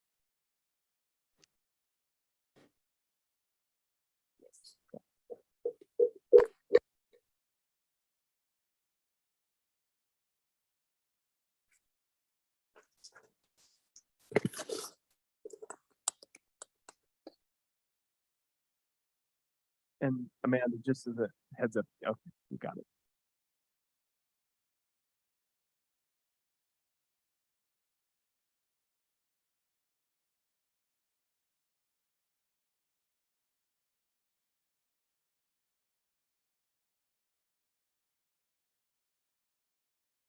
So it's essentially all of the units either have a patio or a deck. These 3 units have a ground level patio, These the 3, others have an elevated deck. the outside units have a, what I consider hard surface, I believe the material is concrete patio, which you're seeing in this material set. Okay. And then above those, there are decks suspended that correspond to that length, and that's the floor plans on the second floor set. But these are the only, I guess what we call paver sections, as well as these That particular crosshatch sections. section there. It's a feel like those 3 center units, they're single level units, so that outdoor space is their only private outdoor space. And then above those, there's 2 more units that the only private space they have is that, deck area that's now. So they would be, and then the end units are 2 level, so they will have patios at the bottom and decks above. So the decks above the 3 center units for the second floor units are how wide now? They're 300, so they'll be just like. They're affixed to the wall. It's basically like a big window. Enjoy the outside and shut the screen. And how they go. Cool.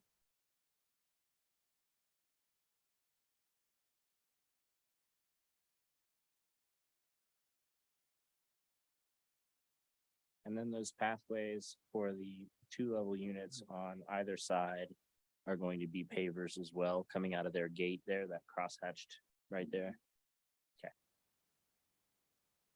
The 2 on the other side. but the flat work on unit one does not encroach into the 15-foot setback.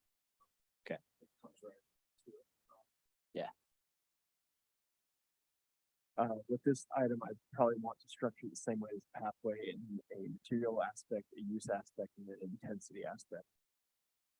Okay, materials wise, we've got pavers, which I think are something that can exist in a buffer, conformant with code. I think, and to your point, yes, within the buffer and by extension as a landscaping Yes, element. Yes. as an element of landscaping, yes. So we're now in that and landscaping portion Correct. of buffering, not fences. Correct. Not berms or Berms. swales, yeah. Right. Second question was intensity. Was use. Okay. However you like to approach it, I think keeping it into those three is helpful. Use for staff. may be where this one loses me. The use, I think as the applicant was just in the audience, was identifying that this is a private use area Mhm. for the homes. As you can see that the bedrooms of these units would exit onto these paver areas.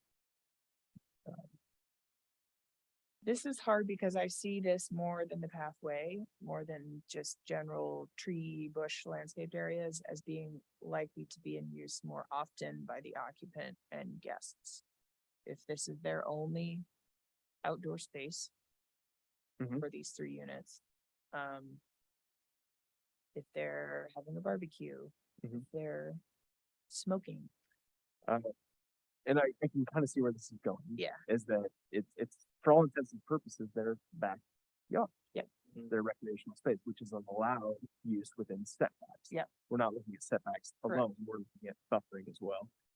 However, if we want to look at this quickly in a bit of a fast forward, if we were to determine that the use would be unacceptable, regardless of intensity, the alternate to that is to say that you would be shutting them off from this space, which would essentially close those doors, remove those doors, which would be unacceptable because they're required egress. That may not be true, as they do have a front door and it's a studio plan. But so you'd be removing those doors, or if the doors remain intact, which I don't think.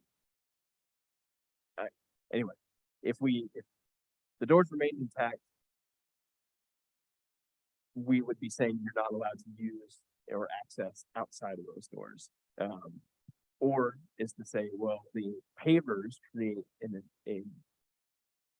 intention to use it as backyard space, but I don't think I guess what I'm getting at is no matter what material you put there, they're going to be occupying that space that way as long as those doors are there. So the question becomes, are you, and it could be something we should have to reevaluate further, maybe with Clayton's review of whether we would have the authority to say you're not allowed to have doors there, or if the doors are there, you're not allowed to access outside of them. I think that's a bit of an overreach. But that's not I think my determination. So this thing is complicated. I think the applicants were aware of that as well. Is the material on its own seems to have been accepted by the commission, but then the use and intensity may not. But then, is that use and intensity something that in this space particularly we could require not to use? no. We can't require them not to use it. But I think just understanding that there wouldn't be a question if this was another 15 feet back from the property. It would be, here's your use area, here's some buffering on top of the intentional use area. So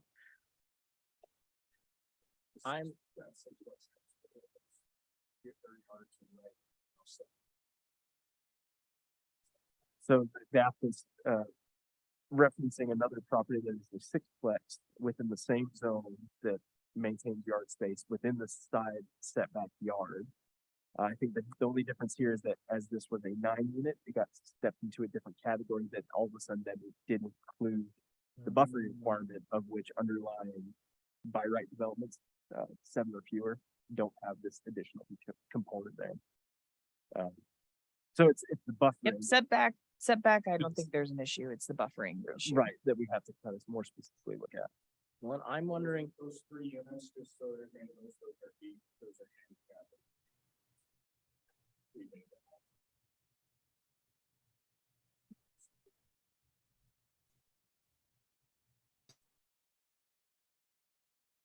I'm wondering if there's a way we can find like a precedent, like you mentioned, that in a setback, that backyard space would be acceptable. So if there's some kind of guidance we can find that already exists in the code that would let us decide if like it is acceptable to use a portion of the buffering zone, which would be the correct materials and all that kind of stuff as part of your yard. Like I'd be curious if there's any kind of precedent for that or any kind of guidance we could have other than just making up our minds here. and Looks now. like Clayton just chimed in. So I unfortunately don't have a specific example that I can point you to. But Corey, I believe, mentioned that part of your review of this, you have the ability to set conditions if you think those conditions will offset the potential misuse, if you will, of the buffering zone. And so, for example, this would be similar to something that are conditions that may be set for a conditional use permit, where you're looking at what conditions would mitigate the impact to a neighboring property. So you could consider time restrictions, you could consider placement of items or other things within that buffering area. So if there are conditions that would alleviate your concerns with regarding use or intensity, those are certainly things that could be considered. But I don't think there's necessarily going to be anything, at least I can think of, that would provide another example of how this is used. With regard to what's allowed in the buffer, you need to go back to the definitions as to and what the purpose of the buffering zones are, or buffering area is, which is to mitigate those impacts. And so with that in mind, if there are specific conditions that you want to consider that may mitigate your concerns as the plans are articulated, you can certainly do that. Thank you. Thanks, Clayton. Setback here would be 7 feet. Correct. Patio is outside of that. It is. I believe it's 9 feet from the property line.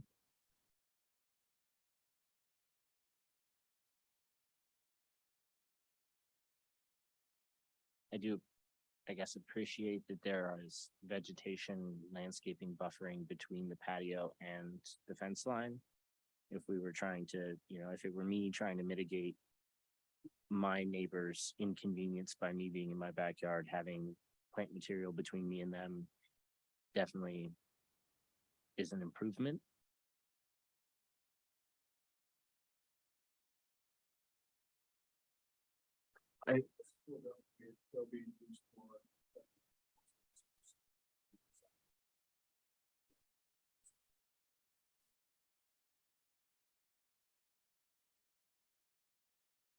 I definitely think that's why there's more deliberation over this point. Like that pathway, I think is fine to have, but I didn't imagine many people using it with much regularity. If it was my yard and my patio, there's a lot of nice afternoons out here where you would want to go out there. And so I could understand it being used. I think Miles made a really good point that is to highlight again, is that the landscaping identified here qualifies as landscape screening, which is also a defined use, which is a component used as a combination in screening buffering mechanism. So that is to say, I think to your point, putting those there strategically and specifically, I think is to mitigate this higher use of note. So if you were to, had they not included those would have maybe been an obvious condition to add additionally, but as they are doing that now, I think that's a step in the right direction. It could be that maybe the commission finds additional screening, which is permissible as a combination within the buffering area to mitigate. This is the problem, I think, with breaking all of these down individually, is that they're all on their own now standing alone. But I think Ty has continued to reference that the combination is the important key here, specifically outlined in the language and in those definitions. So I think if we, because this one is particularly difficult to evaluate, is that now we're debating usable space, which gets us, in my opinion, a little too close to infringing on property rights. Yeah. But it's obviously the buffering area, so you have these two very valid contending interests. But that's why that combination and mitigation tool was originally developed. Well, and I think what it ultimately comes down to is the question number one, which is the material being used something that is valid to use as a landscaping material within a buffering definition? And I think three of us have concluded that pavers are. And I completely understand that, well, what's it going to be used as? Is that too much? Is it not? But I think for clarity's sake and for future consistency, it's going to be really hard to make all of those determinations every single time. And like you said, you're getting into some weird territory there. So should it just be the material is sufficient? It's not a structure part of the house. Therefore it counts as a buffer. I kind of tend to agree in the sense that exactly that is something that is easily observed. It's hard to determine what the use of that backyard may be. I mean, each one of those three units may have a very different tenant who uses that backyard to a very different degree. And to make that determination here seems very unapproachable, for me at least. But the idea that we could determine whether or not the materials actually being put in place within that 15-foot buffer zone, regardless of how they may or may not end up being used, were acceptable. And then, like you had kind of mentioned, that really talking about the use, and that was more of like a holistic approach to it, in the sense that we want to give everybody their due diligence and see how that goes in that respect. And I think we have considered that, and like the idea that it, like you said, Corey, that if there weren't landscaping that was screening and buffering landscaping in between the proposed pavers and the fence line, that would have been an easy suggestion to help alleviate, the impact on either side of the fence line. But since that's already there, I can't really think of anything to add conditionally that would alleviate that impact on either side of the fence in any significant way. On the screen highlighted, what my understanding was is a fence inclusion in addition to the landscape screening elements, meaning the plant materials.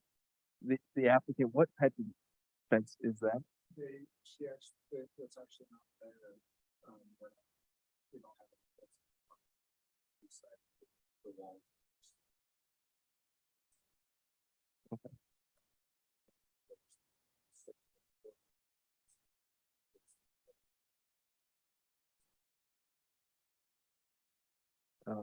And that's going to be opaque corrugated metal. So We were leaving it, the architect left that smaller fence that you had highlighted. She left that up to HOA.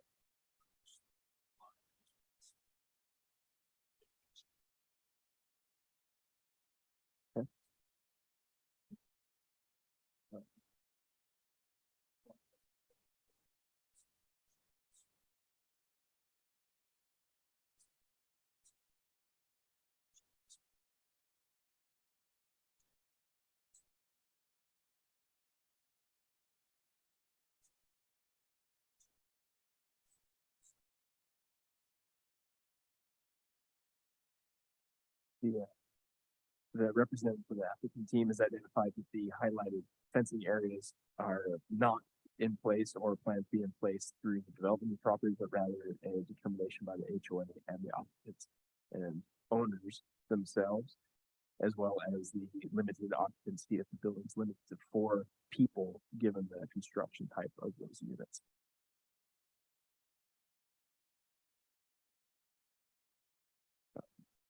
where I think we're at is again with the commission, you're making your determinations. I think we've evaluated partially through our three-step use and intensity. But also, I think now with the option or keeping in the back of your mind about possible mitigations is Clayton, mitigation conditions as Clayton outlined.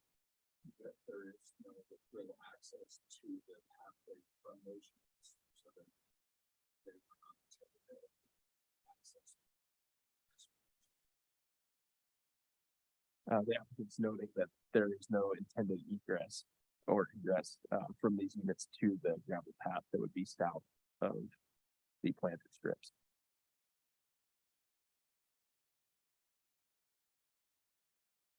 I think on balance, I think it's the holistic thing again, everything together as it currently is in this particular site plan, landscaping plan is fine. I think it fits with what's envisioned. It's not every single house with this where the structure extends the farthest it can south with a little paver patio. It's a mix of things, the same way that there isn't a front door for every unit on the south side of the property. I think every single unit has some reason that someone might be on the south side of the property, who is an occupant who lives there. But again, and I think like setbacks, with which this is not in at all. I think again, it'd be a different question if this was within what would be the setback area, but it isn't. You're only seeing unoccupied landscaping and a intermittent use path within the buffer, or excuse me, within what is the setback area. So on balance, I see buffering as being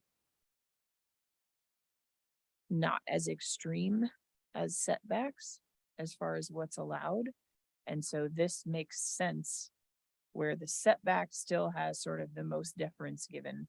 And then you extend that another, 8 feet.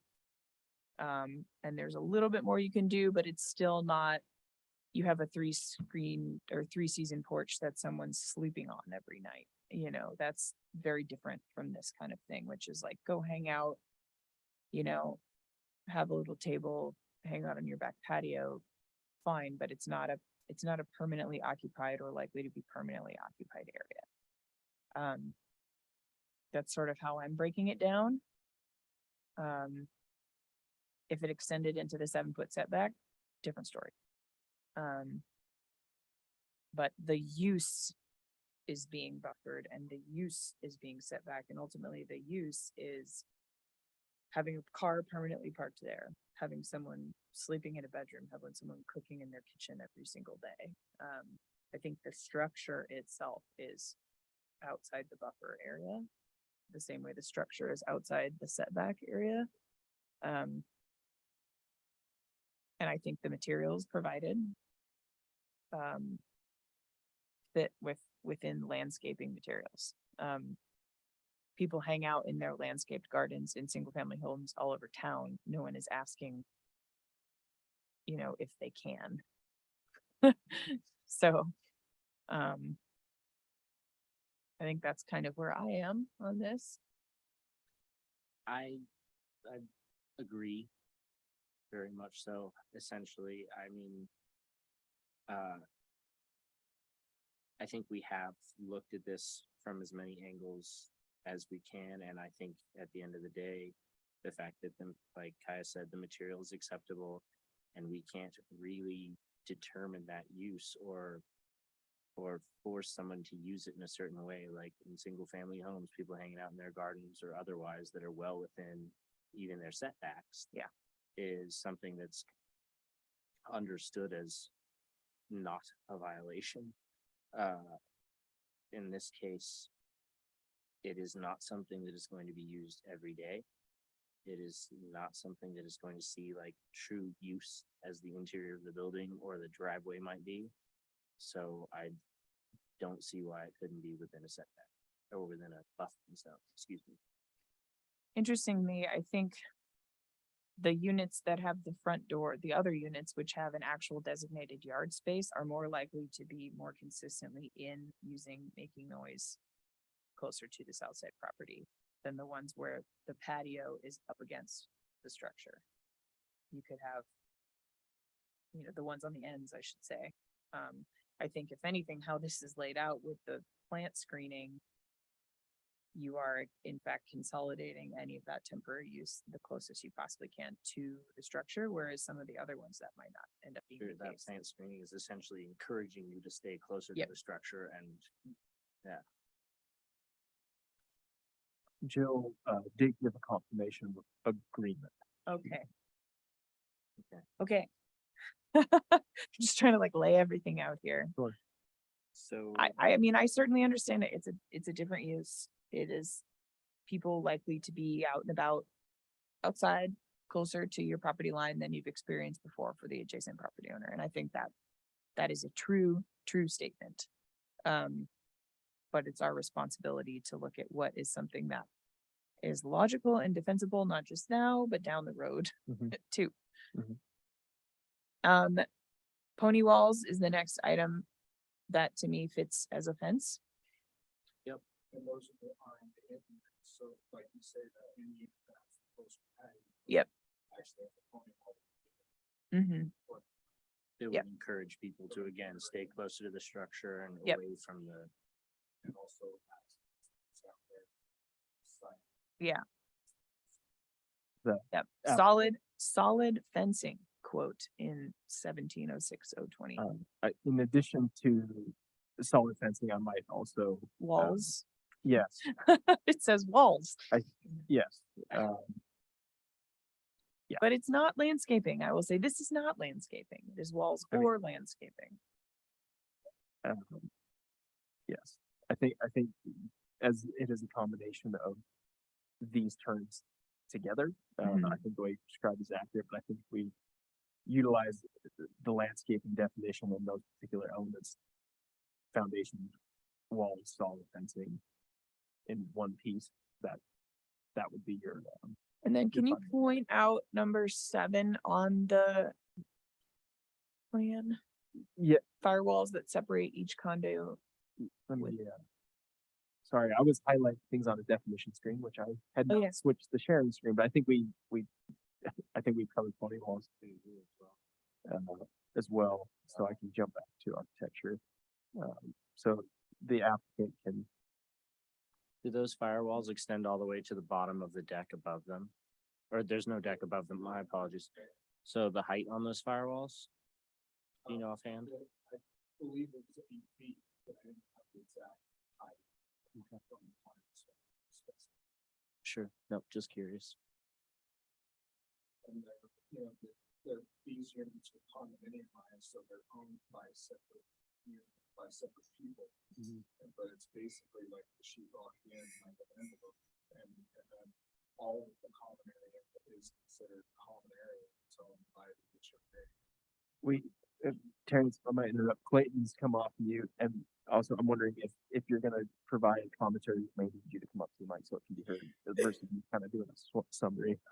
But go ahead. That's exactly what I was going to say. We need to make sure that that these responses are clear so we can build a record. And so, as we've kind of done this throughout, if someone's made a comment, a commission member has repeated or summarized the information. So we either need that or the individual to come step up to the microphone so that we can have a clear record of the information that's being presented to council for decision. I apologize to make you start over, but the question was, can you describe the condo CMU firewalls between the two, location, height, and placement? I think were the 3 things you covered in that little statement. So those are dividing the individual units. They're attached to the building and protrude out the 6 or 8 foot, I believe, that the patio, the pavers are, and are roughly 8 feet tall. I couldn't determine that from the plan set, so it'll be site determined. And then I just wanted to note that the building is condominiumized, so the each individual unit will be sold separately to different owners, but the HOA will control all of the common area, which is the complete yard space. these back patios and any decks or, will be considered private, but they're still not actually owned by the owner. And so that they're controlled by the HOA. So if somebody's acting the way they shouldn't, the other owners will make sure that they fix that, for the community and just so it works with everything. Thanks, Ken. Sorry to make you No problem. state that twice, and for the moment, let's have you stay put. I think if there's any other question. we have walls once again. I kind of tend to agree. Yeah. It fits right within the definition that walls are allowed, and upon hearing their description, they are simply a wall to separate each of those spaces, and that is something that's allowed in a buffering zone. Agreed. As that was the last final element that was provided by the applicant team, and I think that we've identified there are no other We have the roof. elements The still. only, outside of Keith's statement, which Yeah. was the encroachment. So we'll go ahead and I think move on to that eighth undetermined Yep. item. What are the logistics of shortening that by 18 inches? what's that? The overhanging, it's the second floor? Okay. Yeah, so when we cut the deck back, we plan, which is in this plan, that you can see the dotted line that it's planned that we cut the roof to an 18-inch overhang. Yeah, can you pull up that part there, Corey? Yeah, the kind of blue dotted line there.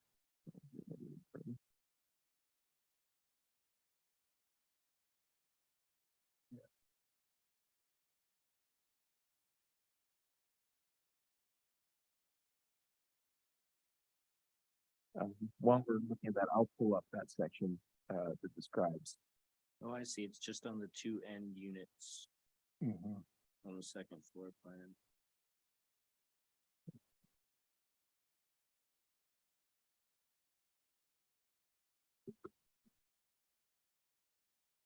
You pulling up the section, Corey? Okay.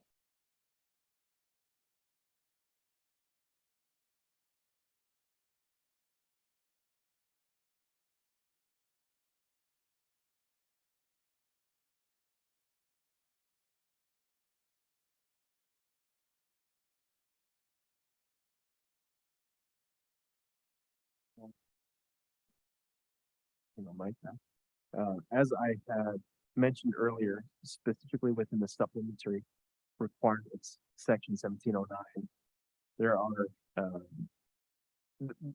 I guess to establish there are no existing language sections or determinations about encroachments of these types of architectural aspects into buffering. The ones that I'm going to show in reference are specifically into setback of a specific nature. The idea of a measurement, if I might build our understanding here, is that setbacks are measured from a lot line to the main frame of the structure. From that main frame of the structure, there are architectural components usually meant to preserve the architecture. I know our adjacent property owner is an architect. So in essence, to ensure a drip line is not running down the face of the main frame of the structure, you have a extended, I might as well just profile the language here specifically. Every part of the required yard shall be open to the sky and unobstructed except for permitted accessory buildings, except for ordinary and customary projections of sills, belt cornices, belt cornices, or other ornamental features that are unenclosed steps or unwalled stoops, projections, carports, which may project up into the yard 3 feet. Now, this is not the only or complete piece. We have others that are going into this understanding of what is permitted to encroach into the setback. On the fly here, I'll see if I can't recognize some of these other sections and share them. As we saw there, that 3 feet is specific to certain elements of accessory structures, carports and such. we have other sections that specifically call out,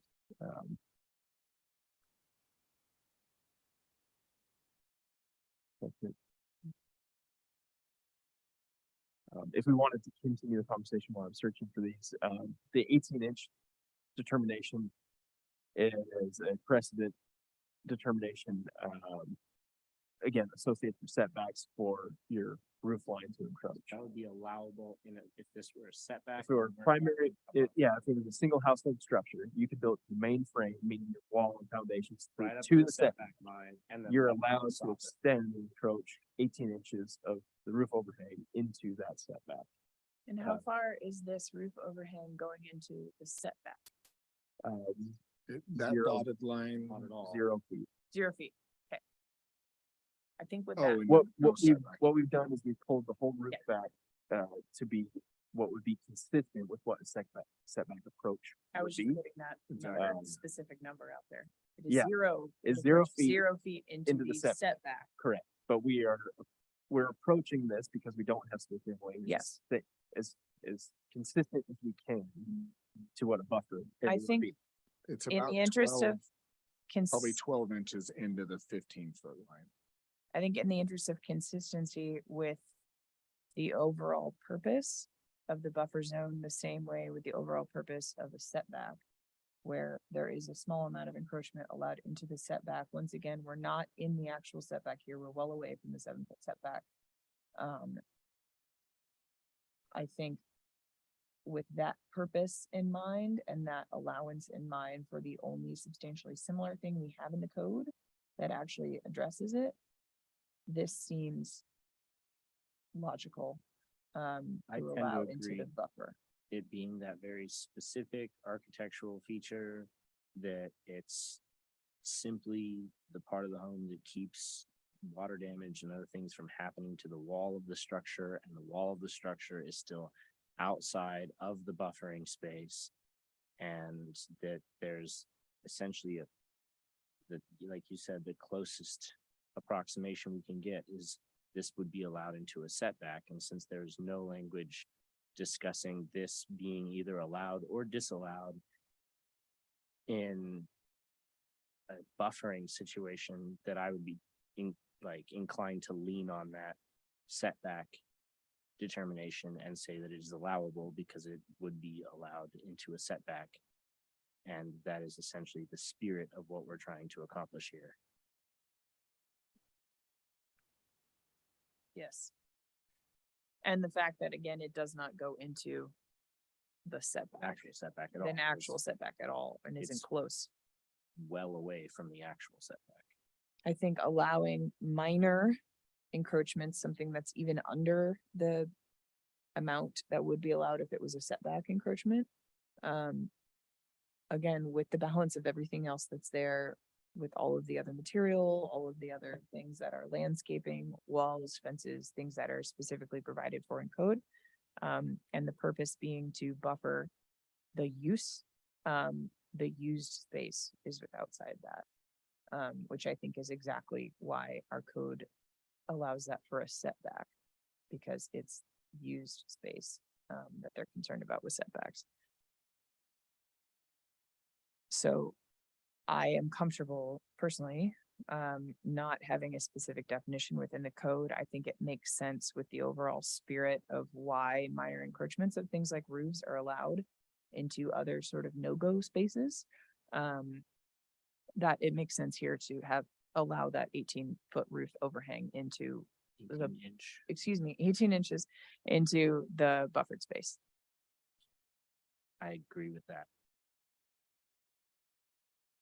Are we hearing anything from Jill? Jill, say thumbs up. Jill had a thumbs up. Okay, I don't think it's particularly pertinent, because none of them are specific to the discussion that we have, but I'm trying to find out the collection of those areas. Yeah. And the different spaces that they have, all of them of which I think are over 18. The lowest that is stated is 2 feet. The running precedent is an 18-foot based off of building code parameters that were installed. So I think in this buffering case, then complying with the lesser, which is the 18 inches. Sure. And As- as the applicant mentioned, it may only be a 12-inch overhang since the Right. actual edge of the building is removed from the very absolute last line it can be at by a couple inches. So completing, I think, the list of the 7 elements with the 8 brought up during the meeting. It seemed that the commission confirmed that all elements were permissible and gave findings sufficiently for each. I might ask Clayton to confirm that we've maybe approached the complete review of those, and if there's any additional components we need to look at. So based on everything that we've gone through, I believe everything that needs to be considered on a remand has been reviewed. Thank you, Clayton. I think at this point, the presentation piece on this item is complete. It's now within the commission's realm to discuss any further without inclusion from staff or applicant team, or potentially open for motion if you're prepared. And to be clear, we are not amending the code. We are saying we have a determination that the ALJ made about a specific part. Yeah, and then I know for most anybody outside of this particular item review or the appeal process, maybe is not as familiar. Essentially, within the code context, and I understand the neighbor's perspective on this, the code is intact and is intact the way he feels. It should have been represented. What I think from a staff perspective, as a new directive, is that the multi-household projects approved through the city for the last 5 years have been reviewed consistently under a certain understanding. To deviate from that with a particular project could have been challenged on that particular project for being arbitrary and capricious and deviating from what the precedent approval was. So understanding, obviously, we've been in the rock and the hard place for a long time. I think Kaya certainly understands that, having her terms on the commission for so long. But what this did provide to us is through the ALJ a clarification on one of these pieces that gave the planning commission that clear determination that the 15 feet is measured in a certain particular way, but that was the only clarity given to that. The rest of it remained with the commission, which we reviewed tonight.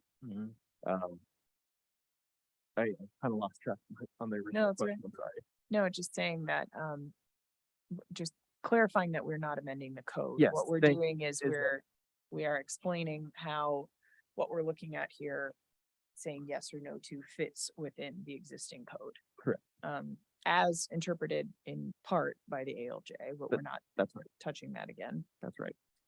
Where the rest of it, the stuff that was remanded on this particular project for us to figure out, which was all of the individual and elements of the landscaping and hardscaping and things like that. That's right. So, Correct. I'll put the cap on that by saying, I think the ALJ's conclusion, and I will say conclusion, that the determinations that were factually supported by the code that we made last time around, not being unsupported, is important. And she did do that. There was enough information present in the record at that time for her to look at those couple elements mentioned, and find that that was a reasonable, even if not affirmatively saying that, not reversing that determination by the planning commission. I think amounts to good evidence that that was a reasonable interpretation, and remains a reasonable interpretation, and the things that were interpreted similar are as well. So, my small note.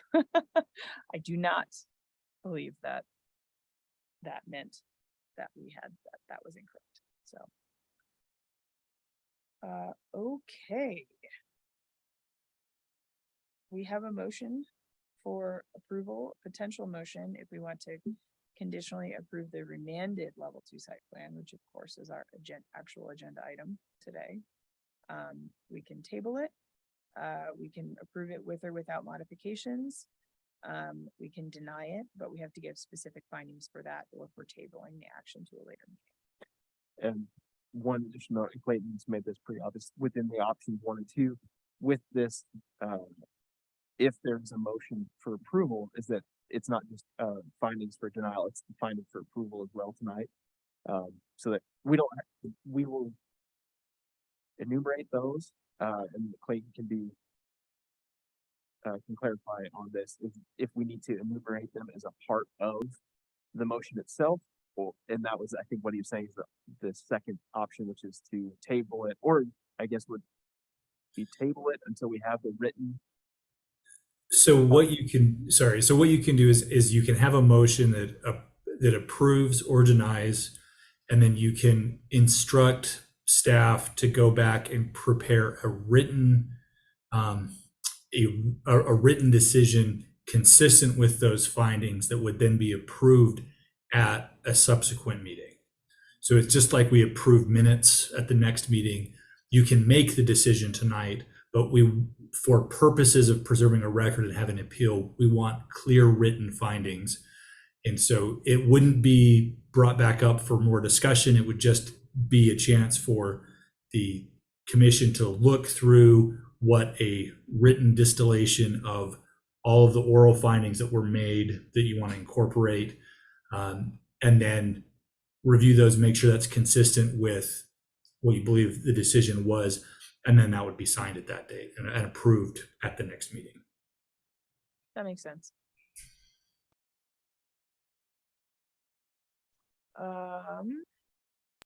Miles or Jill, anyone want to give it a shot? Trying to put it together. If, The motion, the potential motion in the agenda packet summary, I think still stands, adding a note that we would like staff to prepare a written determination of what our findings of fact were at this meeting regarding specific design elements of the subject property. Does that cover it? yes, Yeah, okay.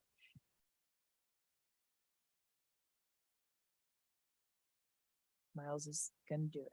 I'm putting it together. You would phrase it a written determination. Yeah. Mhm. Written determination of our findings of fact regarding specific design elements. I think that covers it. Not all landscaping, Mhm. so I wouldn't say landscaping. Mhm.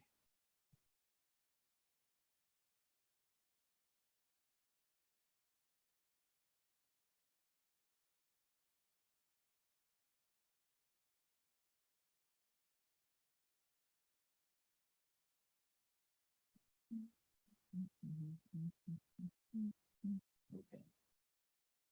Here goes.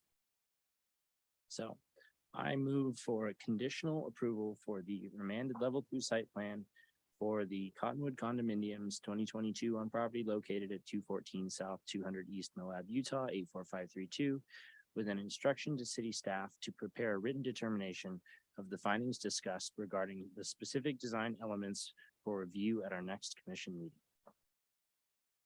Okay, we have a motion on the table. Is there a second? I'll second it. Okay, second, Jill seconds the motion made by Miles. Any further discussion, questions for the applicant, questions for staff? Anyone? I'm good. Okay, we'll do roll call vote. yes, please. All right. I can do that. Sure, Yep. sure. Jill? Your vote. I Miles? Aye. Kaya? Aye. Thank you. All right, the motion to conditionally approve the remanded level 2 site plan for this project passes forward. Thank you very much to the applicant, to neighbors who are on Zoom. Keith, we really appreciate your incredibly thorough comments, perspectives, citations, everything that really helped us sort of dig down to the bottom of things. And apologies that we ultimately made a determination that was different from what you were seeking, but we really appreciate you taking the time, especially to put everything together on very short notice for today's meeting. That was very meaningful. So thank you very much. All right. Future agenda items? I don't, we have to provide this moment. All right. That said, I will adjourn this meeting at 6:10 p.m.